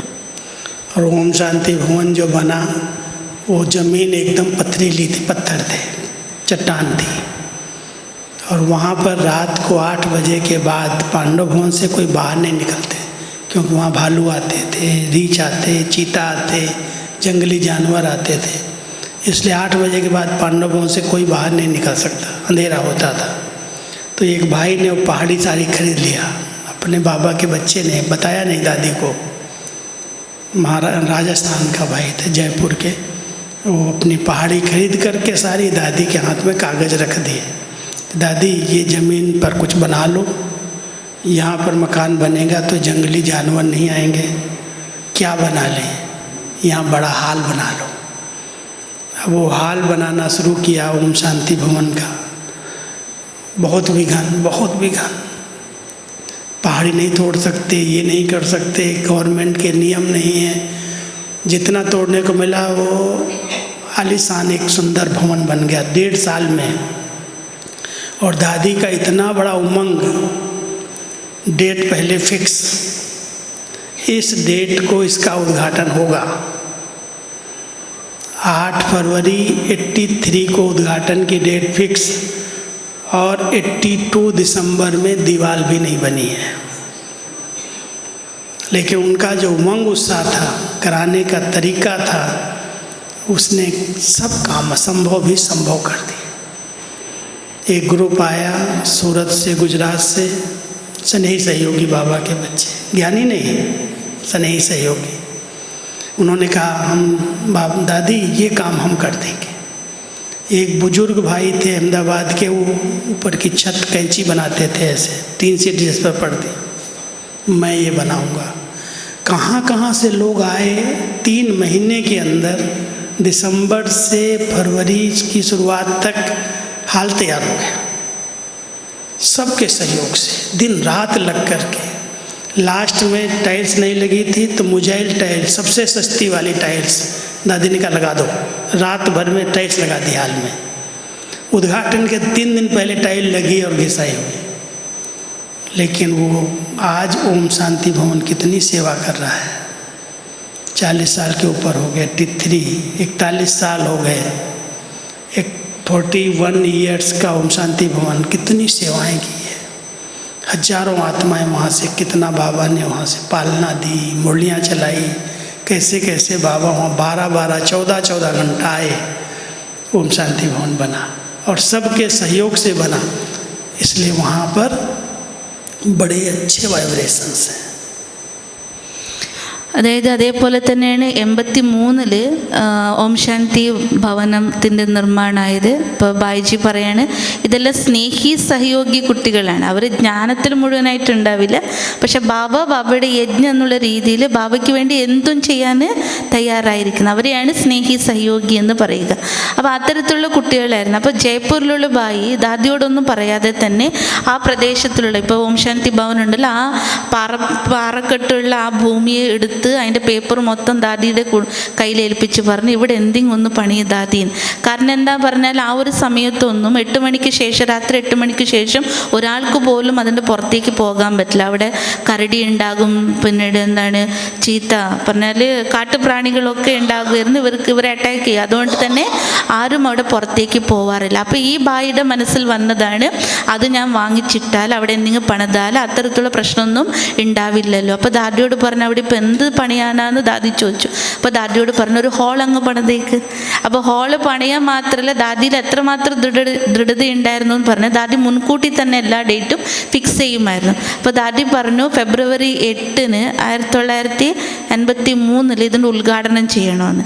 ഇത് നോക്കുമ്പോൾ ഡിസംബറായി ജനുവരി ആയിട്ടും അതിൻ്റെ ഒരു എന്താ പറയുക വാള് പോലും, അതായത് കോമൗണ്ട് പോലും കെട്ടാൻ പറ്റില്ല. കാരണം ഒരു ഭാഗത്തുനിന്ന് സർക്കാരിൻ്റെ വിഘ്നം ഉണ്ടായിരുന്നു, രണ്ടാമത്തേത് ഇവർക്ക് ഇതൊന്നും പൊട്ടിക്കാനും പറ്റുന്നില്ല, അങ്ങനത്തെ പാറയായിരുന്നല്ലോ അത്. അപ്പം അങ്ങനെ ഒരു അവസ്ഥ വന്നപ്പോഴും കൂടി ദാദിയുടെ ഡേറ്റിനൊരു മാറ്റം ഉണ്ടായിരുന്നില്ല.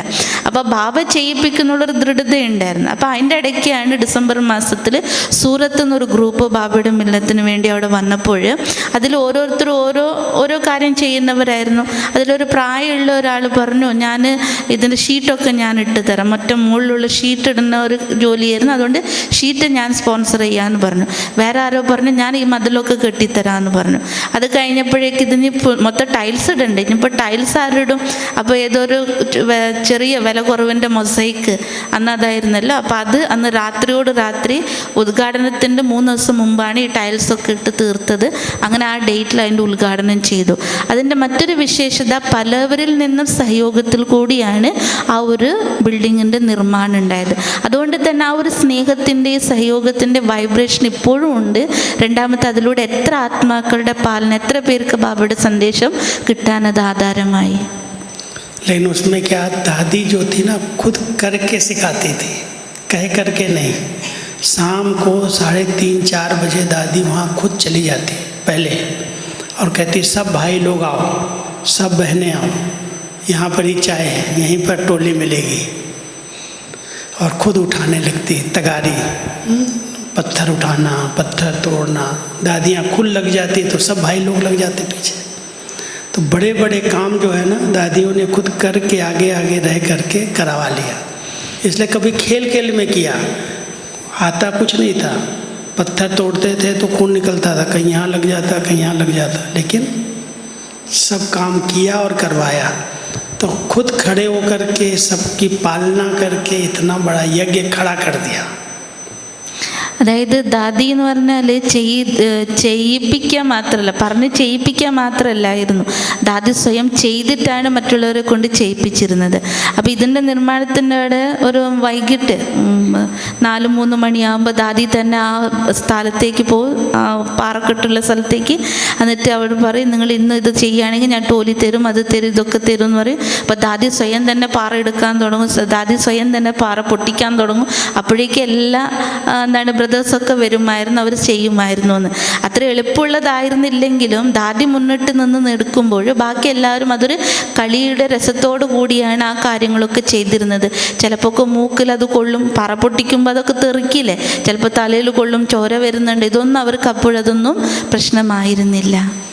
ओम शांति भवन के पहले अगर मधुबन में 100 लोग आ जाते थे तो हम दादी कहते, दादी बहुत बड़ी सीजन है, कहाँ सुलाएंगे, क्या खिलाएंगे, क्योंकि पानी गर्म करके कमरों में देना पड़ता था। खाना जो है चूल्हे पर रोटियां बनती थी लकड़ियों के ऊपर, कोई साधन नहीं थे मधुबन में, कोई साइंस का साधन नहीं था। धोबी घाट ऐसे धोबी की तरह पाटे पर करते थे। लेकिन ओम शांति भवन बना और सब कुछ चेंज हो गया। उसके पहले दादी ने एक कहा कि मधुबन वालों को 3000 सीट का हाल बना है, ये छोटा पड़ना चाहिए, फुल भरना चाहिए, खाली नहीं रहना चाहिए। सब ब्राह्मणों को निमंत्रण दो, कहाँ रहेंगे, पूरा आबू बुक कर दो, पूरा आबू, कुछ भी आबू का एक चारपाई बाहर वालों के लिए नहीं, सब ब्रह्मा कुमारियों की।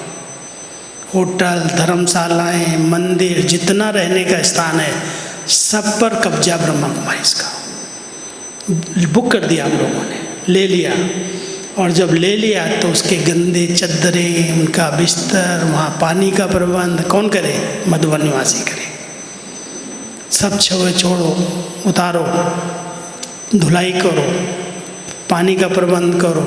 3000 लोगों को बुलाया पहली कॉन्फ्रेंस में 83 में, और पूरे आबू को बुक करके रखा वहाँ, और हाल छोटा पड़ गया। तो वो सेवा पहली हुई, और जब पूरा ही लेन देन पूरा हुआ, कॉन्फ्रेंस हो गई, हाल बन गया, उद्घाटन हो गया, उसके बाद दादी कहती है हम लोगों को मिल करके, ये जो बूढ़ा बाबा है ना, ये बूढ़ा बाबा ये बड़ा चतुर है। कहती क्या चतुराई किया, जितना तुम लोगों ने खर्चा किया है उतना ही भंडारी में आया, 1 रुपया कम नहीं, 1 रुपया ज़्यादा नहीं, कहाँ से आया, किसने किया, कुछ पता नहीं। ഇതെല്ലാം കേൾക്കുമ്പോൾ ശരിക്കും പറഞ്ഞ രോമം ഇങ്ങനെ പൊന്തുകയാണ്. നമ്മൾ ഈ ചരിത്രം ഒന്നും ഇത്ര അറിയുന്നില്ലല്ലോ. हमने ऐसी इतनी डेप्थ का चरित्र में कभी नहीं सुना. അപ്പോൾ ഇത് കേൾക്കുമ്പോൾ ആ സമയത്ത് ദാദി ബിൽഡിംഗ് എടുക്കുന്ന സമയത്ത് ദാദി അത് പാണ്ഡവഭവൻ ഉണ്ടായപ്പോൾ 100 പേര് ബാബമ്മയിലെ കുട്ടികൾ വന്നാൽ അത് തന്നെ വലിയൊരു പാർട്ടിയായിരുന്നു. അപ്പോൾ തന്നെ ചിന്ത തുടങ്ങും ബാക്കിയുള്ള സേവാധാരികൾക്ക്, ദാദി ഇവർക്ക് എന്ത് കൊടുക്കും, എവിടെ ഇവരൊക്കെ എടുത്താൽ എന്തൊക്കെ ഇവർക്ക് ചെയ്തു കൊടുക്കുക. കാരണം ആ സമയത്തൊക്കെ ഓരോരുത്തർക്കും വെള്ളം ചൂടാക്കി കൊണ്ടുപോയി കൊടുക്കണം ഓരോ സേവാധാരികൾ. അത്രയും പിന്നീട് എല്ലാം വിറകടുപ്പിലായിരുന്നു ഇത്രയും പേർക്കുള്ള ഭക്ഷണമൊക്കെ തയ്യാർ. ഒരു സയൻസിൻ്റെ വ്യവസ്ഥ ആ സമയത്ത് ഉണ്ടായിരുന്നില്ല. അപ്പോൾ ഈ പാണ്ഡവഭവനത്തിൻ്റെ ഓം ശാന്തി ഭവൻ ആയപ്പോഴേക്ക് ടോട്ടൽ ഇതിൻ്റെ ചരിത്രം തന്നെ മാറുകയാണ് ഉണ്ടായത് എന്ന് അതാണ് പറഞ്ഞത്.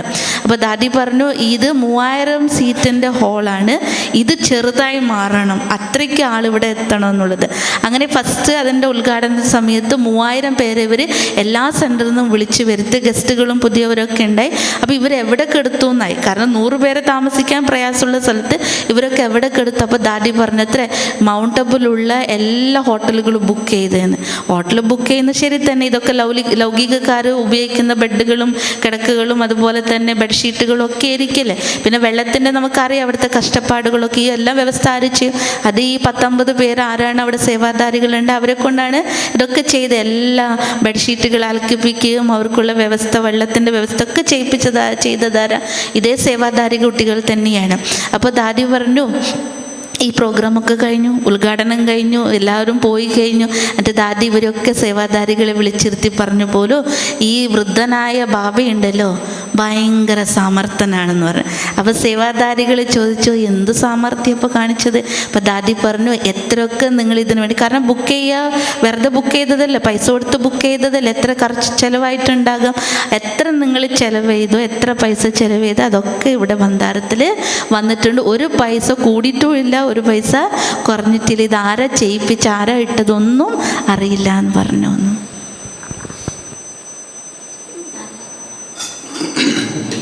बाबा के अव्यक्त होने के बाद सेवाओं का विस्तार हुआ और दीदी ओम शांति भवन का उद्घाटन करके फरवरी में उद्घाटन हुआ और जुलाई में शरीर छोड़ा, अव्यक्त हुई। और दीदी के अव्यक्त होते ही साधनों का विस्तार हुआ। पहले सेवाओं का विस्तार हुआ और सेवाओं के साथ साथ 83 के बाद सब साधन, हमारा धोबी घाट जो ऐसे होता था उसकी मशीनें लग गई, जो हमारा भोजन लकड़ी पर बनता था वहाँ स्टीम सिस्टम आ गई, सारी व्यवस्थाओं में चेंज आ गई। मजदूर जो लगे थे, हम मजदूरी जो कर रहे थे, मकान बना रहे थे, उसकी जगह पर मजदूर आ गए घर में, सब साधन ही चेंज हो गए, एकदम से साधनों का भंडार आ गया। तो 83 सेकंड परिवर्तन, 69 पहला परिवर्तन, बड़ा परिवर्तन। और दीदी के अव्यक्त होने के बाद तो कोई कमी नहीं रही, भर गया घर। അതായത് 69-ലാണ്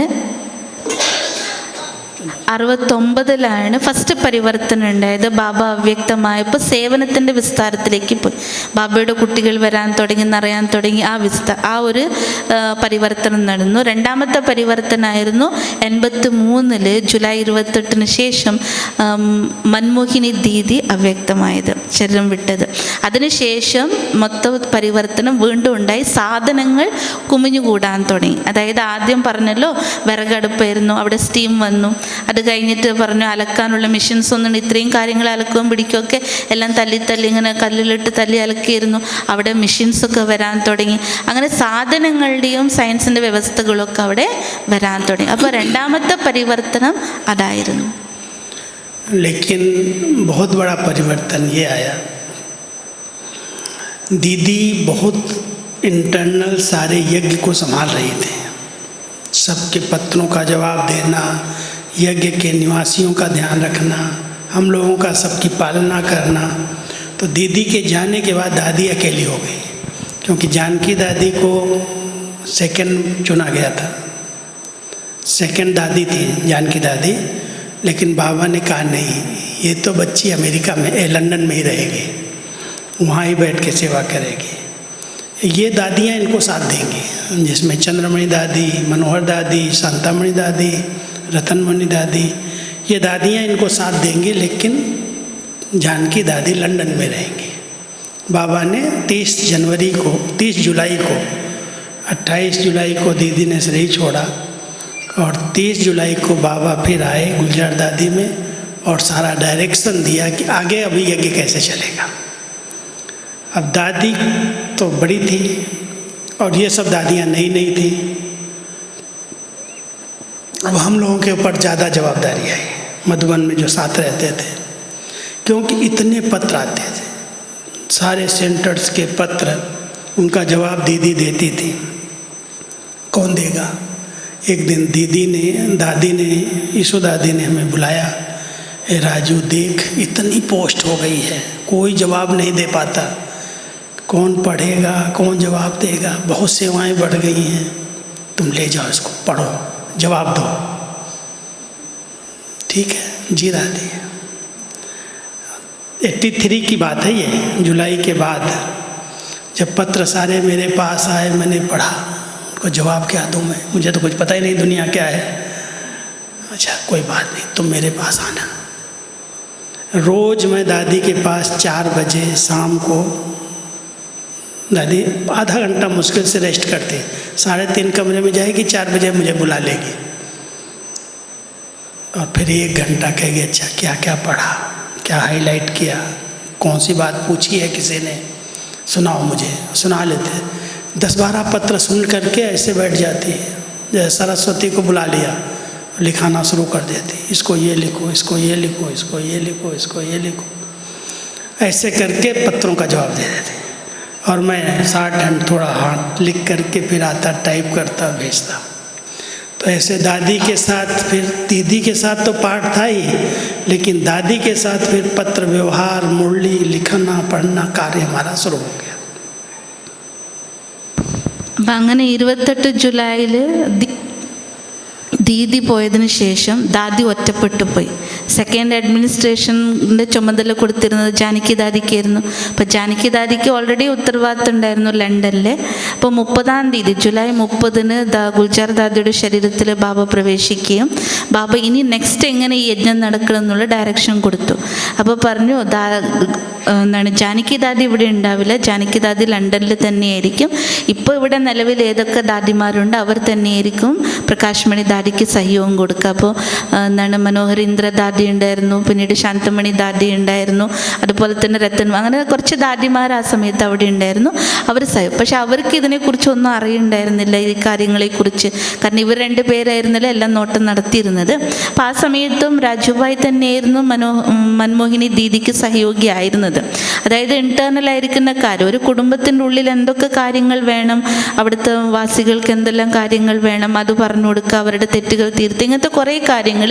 പിന്നെ ഒരുപാട് സെൻറ്ററിൽ നിന്ന് കത്തുകൾ വരിക, അതിന് മറുപടി ചെയ്ത്, ഇതൊക്കെ ദീദിയുടെയും ഇവരുടെയും കാര്യമായിരുന്നു. അപ്പോൾ അതിനുശേഷം ദാദി ഇങ്ങനെ ഒറ്റയ്ക്കായപ്പോൾ ദാദി ഒരു ദിവസം വിളിച്ചു, രാജുഭായ് നോക്കി ഇത്ര പോസ്റ്റ് ഇവിടെ വന്ന് കിടക്കുന്നുണ്ട്, ഇത് ആരാ വായിക്കുക, എങ്ങനെ ഉത്തരം കൊടുക്കുക, എനിക്ക് ഒട്ടും പറ്റുന്നില്ലല്ലോ, ഇത്രയും പേർക്ക് ഉത്തരം കൊടുക്കാൻ പറ്റില്ല. അത്രയും വിസ്താരത്തിലേക്ക് സേവയുടെ ചുമതല വന്നപ്പോൾ ദാദി ഇവരെ ഏൽപ്പിച്ചു, അതൊക്കെ വായിക്കാൻ എനിക്ക് ഉത്തരം കൊടുക്കുക. അപ്പോൾ ആ സമയത്ത് രാജുഭായിക്ക് ലോകത്തിൻ്റെ പരിചയം ഉണ്ടായിരുന്നില്ലല്ലോ, അവരോരോ കാര്യങ്ങൾ ചോദിക്കുമ്പോൾ എന്താണ് ഉത്തരം എഴുതേണ്ടതെന്ന്. അപ്പോൾ രാജുഭായ് ദാദിയോട് പറഞ്ഞു ഇതിൻ്റെ ഉത്തരമൊക്കെ എങ്ങനെയോ കൊടുക്കുക. അപ്പോൾ അങ്ങനെ ദാദി വൈകിട്ട് റെസ്റ്റിൻ്റെ സമയം 3:30 പോയാൽ 4 മണിക്ക് പുറത്ത് വരുമായിരുന്നു. ഉടനെ തന്നെ രാജുഭായി വിളിക്കുകയായിരുന്നു. അത് ചോദിക്കുമ്പോഴും എന്തൊക്കെയാണ് അവർ കത്തിൽ എഴുതിയത്, ആരൊക്കെ എന്തൊക്കെ ചോദിച്ചു. അപ്പോൾ ഒരു 10 മിനിറ്റ് ദാദി ഏകാന്തമയിൽ പോവും മനസ്സിനെ. അത് കഴിഞ്ഞിട്ട് പറയാം ഇനി പറ ആരൊക്കെ എന്തൊക്കെ പറഞ്ഞു എന്തൊക്കെ, എന്നിട്ട് അതിന് പട്ടാപ്പട്ട ഉത്തരം കൊടുക്കുമായിരുന്നു. അങ്ങനെ ഉത്തരം എഴുതി എല്ലാവർക്കും അയച്ചിരുന്നു. तो यज्ञ स्नेही, यज्ञ सहयोगी, जिन्होंने यज्ञ का इतना विस्तार किया, अभी विस्तार बहुत हुआ, उसके बाद ज्ञान सरोवर बना, उसके बाद शांति वन बना, मनमोहिनी वन बना, मानसरोवर बना, अभी तो 20,000 लोगों की व्यवस्था। कहाँ तो 100 लोगों के लिए हम लोगों को बहुत मेहनत करनी पड़ती, और अभी 20,000 लोग आके कैसे चले जाते पता नहीं चलता. അപ്പം അങ്ങനെയാണ് യജ്ഞവിസ്താരത്തിലേക്ക് പോയത്. 100 പേർക്ക് താമസിക്കാനുള്ള സൗകര്യം ഇല്ലാത്തൊരവസ്ഥയിൽ നിന്നും ഇന്ന് 20,000 30,000 പേരെ താമസിക്കാനും ഒരുമിച്ചിരുന്ന് മില്ലം ചെയ്യാനുള്ള എല്ലാ വ്യവസ്ഥകളും ചെയ്തു. അപ്പോൾ അത്രയും മാറ്റം ആ യജ്ഞത്തിൽ സംഭവിക്കാനുള്ള ഫസ്റ്റ് തുടക്കം യജ്ഞസ്നേഹി സഹയോഗികളായ ആത്മാക്കൾ അല്ലേ. എൻ്റെ അർത്ഥം പറഞ്ഞാൽ അവർക്ക് ജ്ഞാനയോഗം അത്ര ഉണ്ടാവില്ല, എന്നാലും ബാബയോടുള്ള സ്നേഹം, യജ്ഞത്തിനോടുള്ള സ്നേഹം. अब यज्ञ स्नेही सहयोगी बच्चों के कारण 20,000 लोग आते हैं. उनके लिए रहने की व्यवस्था एक है, आवास की, लेकिन उनके लिए खाने की व्यवस्था, सब प्रकार के दाल चावल तेल मसाले, बहुत सारे सब्जियां, ये वो कौन देता है, कहाँ से आता है. 20,000 का रेगुलर भोजन, 3 भंडारे चलते हैं, ज्ञान सरोवर, पांडव भवन, शांतिवन. अब ये सब का किसके सहयोग से हो रहा है, कौन करा रहा है. देखने वाला तो सोच ही नहीं सकता है कितनी बड़ी व्यवस्था. कहीं कोई से मांगा नहीं जाता, किसी को कहा नहीं जाता, लेकिन करन करावन हार बाबा करा रहा है. और किसके सहयोग से, अपने यज्ञ स्नेही और सहयोगी बच्चों के सहयोग से. അപ്പം ഇത്രയും വലിയൊരു വ്യവസ്ഥ, ഇത്രയും വലിയൊരു യജ്ഞം എങ്ങനെ നടത്തിപ്പോകുന്നു എന്നുള്ളത് നോക്കുന്നവർക്ക് ഒട്ടും പിടുത്തം കിട്ടുകയില്ല. കാരണം 3 സ്ഥലത്താണ് ഭണ്ഡാരം നടക്കുക. ഒന്ന് പാണ്ഡവഭവനത്തിൽ ഭണ്ഡാരം നടക്കും, രണ്ടാമത്തത് ജ്ഞാനസരോവർ, മൂന്നാമത്തെ ശാന്തിവൻ. കേവലം താമസിക്കാൻ മാത്രമുള്ള സൗകര്യം ഒരുക്കാൻ പോരല്ലോ, അവർക്ക് വരുന്നവർക്കെല്ലാം ഭക്ഷണം കാര്യങ്ങൾ, അതിന് അരിയാകട്ടെ എണ്ണയാകട്ടെ എല്ലാം A to Z, ഉപ്പ് തൊട്ട് കർപ്പൂരം എന്ന് പറയാൻ വേണമെങ്കിൽ. അപ്പോൾ ഇതൊക്കെ ആരാ അവിടെ എത്തിക്കുന്നത്? അപ്പോൾ അത് ചിന്തിക്കേണ്ടതായിട്ട് വരും. അപ്പോൾ അവിടെ അത് എത്തിക്കുന്നത് ആരായിരിക്കും? ഈ യജ്ഞസ്നേഹികളും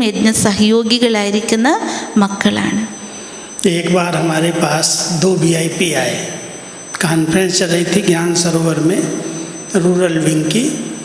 तो रूरल विंग की कॉन्फ्रेंस में 2 साइंटिस्ट आए थे एग्रीकल्चर के, दिल्ली से गवर्नमेंट की तरफ से बड़े साइंटिस्ट थे।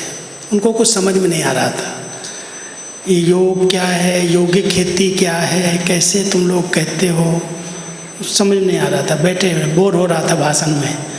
तो मैंने कहा चलो मैं आपको घुमा के लाता हूँ। उसको ले आया बाहर, हाल से ले आया बाहर ज्ञान सरोवर में, और उसको एक स्टोर में घुसेड़ा, स्टोर। और वो स्टोर देखने के बाद भाई ने जब दिखाना शुरू किया, जो संभालने वाला था, उसमें इतनी वैरायटी के साबुन हैं, इतनी वैरायटी के पेस्ट हैं, इतने पेस्ट ब्रश हैं, इतना ये है, इतना ये है। लिस्ट अनुसार उसने एक एक चीज़, चप्पल, जूता, जो भाइयों के बहनों के यूज की चीज़ें हैं, फैंसी स्टोर जिसको हम कहते हैं, उतना व्यवस्थित एक एक चीज़ देख करके पूरा घुमाया। और देख करके ये पूछने लगा मेरे से, ये जो संभालने वाले भाई हैं इनको आप कितनी पे देते हो? हमने कहा पे क्या होती है भाई? हमने कहा यहाँ पर पे नहीं मिलती है, पेमेंट पर नहीं है, कोई नौकर नहीं है। कौन है ये? हमने समर्पित लोग हैं। इतनी व्यवस्था तो अगर मैं 1 लाख रुपया भी दूँ मास की सैलरी तो भी नहीं कर सकता कोई। ऐसे कैसे कर सकते हैं? हमने कहा पूछ लो कैसे कर रहे हैं। सब फ्री सेवा कर रहे हैं, अपने प्यार से अपना समझ के संभाल रहे हैं। फिर वहाँ से निकाल करके उसको एक मसाले के स्टोर में ले गया, जहाँ सब प्रकार की वैरायटी मसाले रखे, हर प्रकार के, हींग भी है तो हल्दी भी है, तो हर प्रकार का मसाला। बड़ा स्टोर था, वो इतनी व्यवस्थित ढंग से रखा हुआ था। भाई ने बड़े प्यार से दिखाना शुरू किया, ये हल्दी है, ये मिर्ची है, ये धनिया है, ये जीरा है, पूरा ही स्टोर दिखाया। फिर हमने कहा चलो अनाज का स्टोर दिखाता हूँ इसको। अनाज के स्टोर में ले गया, देखा ये तो कितना अंडरग्राउंड स्टोर बना हुआ।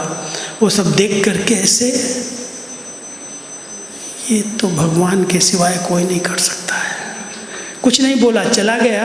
और वहाँ से मेरे को फ़ोन करता है, जो आपने कहा था योग की शक्ति मेरे को अनुभव हो गई। मैं समझ सकता हूँ कोई इंसान ये काम नहीं कर सकता है, ये भगवान ही करता है, वही करा सकता है।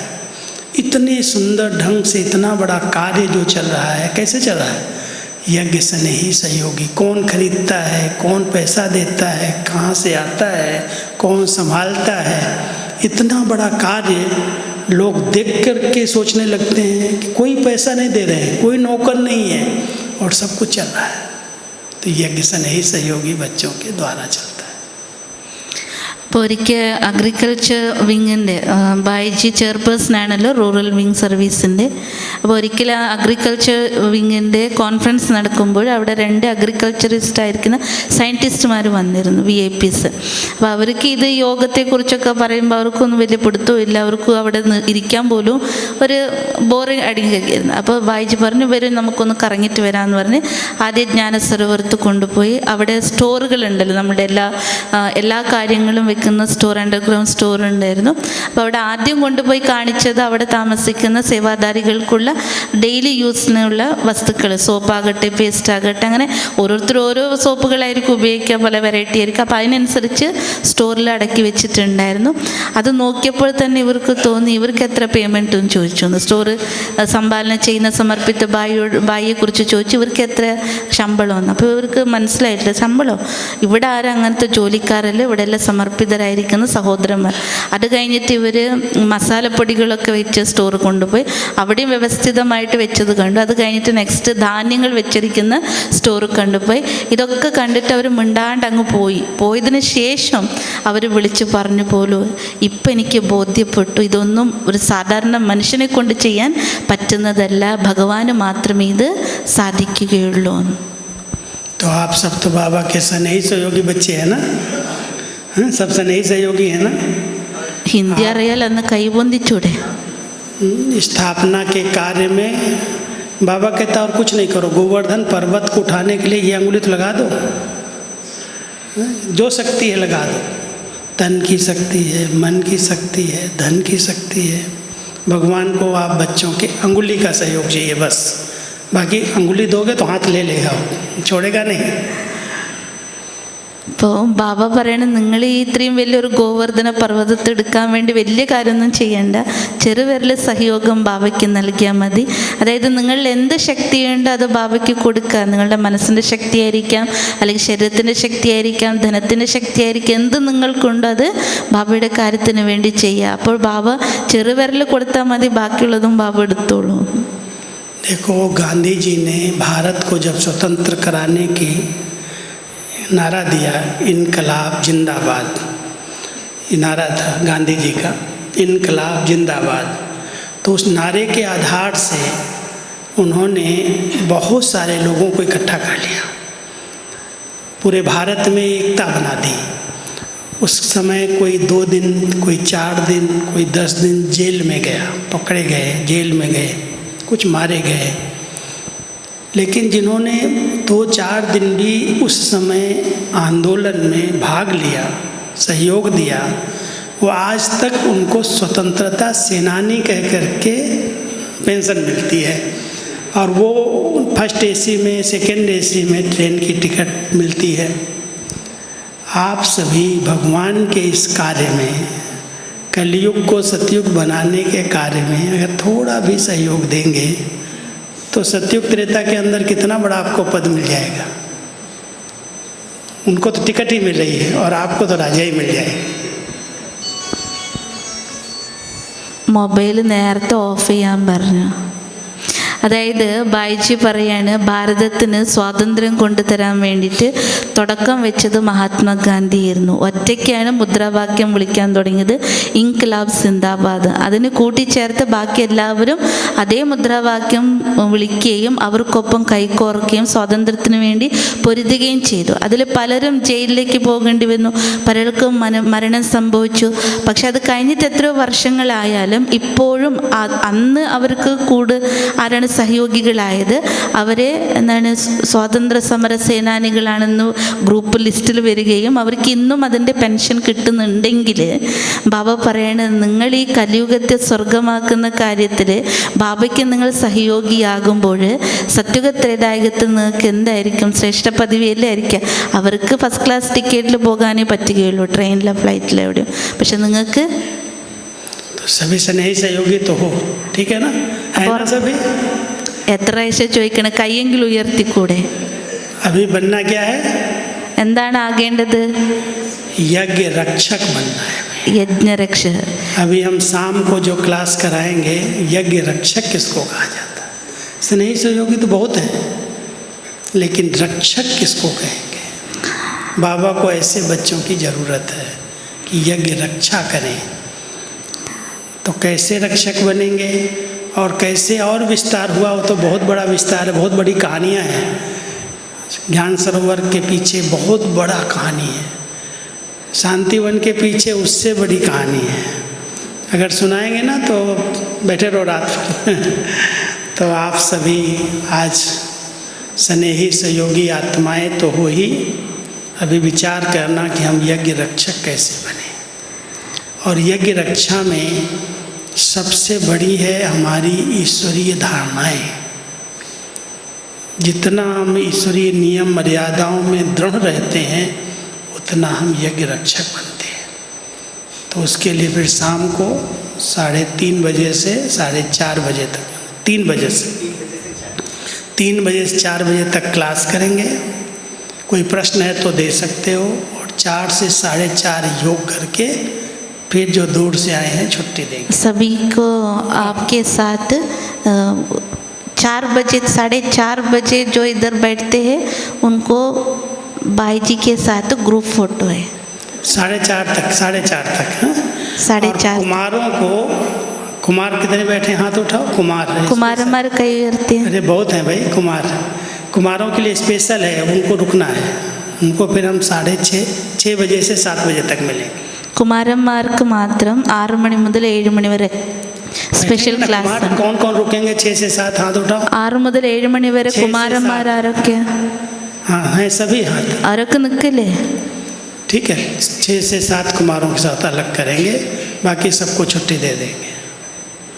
അപ്പം അതുകൊണ്ട് യജ്ഞസ്നേഹിയും യജ്ഞസഹയോഗി ആരാണെന്നുള്ള വ്യക്തത തന്നു വിത്ത് എക്സാമ്പിൾ, പ്രാക്ടിക്കൽ എക്സാമ്പിൾ. ഇനി നമ്മൾ ചിന്തിക്കേണ്ടത് യജ്ഞരക്ഷകരാരാണ്. അപ്പം അതിലൊരു പോയിന്റ് പറഞ്ഞത് യജ്ഞരക്ഷകൻ എന്നറിയപ്പെടണമെങ്കിൽ ആകണമെങ്കിലും അവർ സ്പെഷ്യലി ബാബയുടെ ശ്രീമതത്തിൻ്റെ ധാരണയുടെ ആധാരത്തിലാണ് എന്ന്. അപ്പം നമുക്ക് വൈകിട്ട് 3 മണി മുതൽ 4 മണി വരെ അതിൻ്റെ ക്ലാസ്സും ചിന്തനങ്ങളും ഉണ്ടാകും. അതിൻ്റെ ഇടയിൽ നിങ്ങൾക്ക് എന്തെങ്കിലും ചോദ്യങ്ങളുണ്ടെങ്കിൽ അതും നേരത്തെ പറഞ്ഞതുപോലെ കുറിച്ച് തരാം. ബാക്കി അതിനുശേഷം അതുവരെ ഇരിക്കുന്നവർക്ക് ഫോട്ടോ ഉണ്ടെന്ന് ഞാൻ പറഞ്ഞു. രണ്ടാമത്തത് കുമാർസിന് വേണ്ടിയിട്ട്. ഓക്കെ, അപ്പോൾ നല്ലൊരു കയ്യടി കൊടുത്തേ.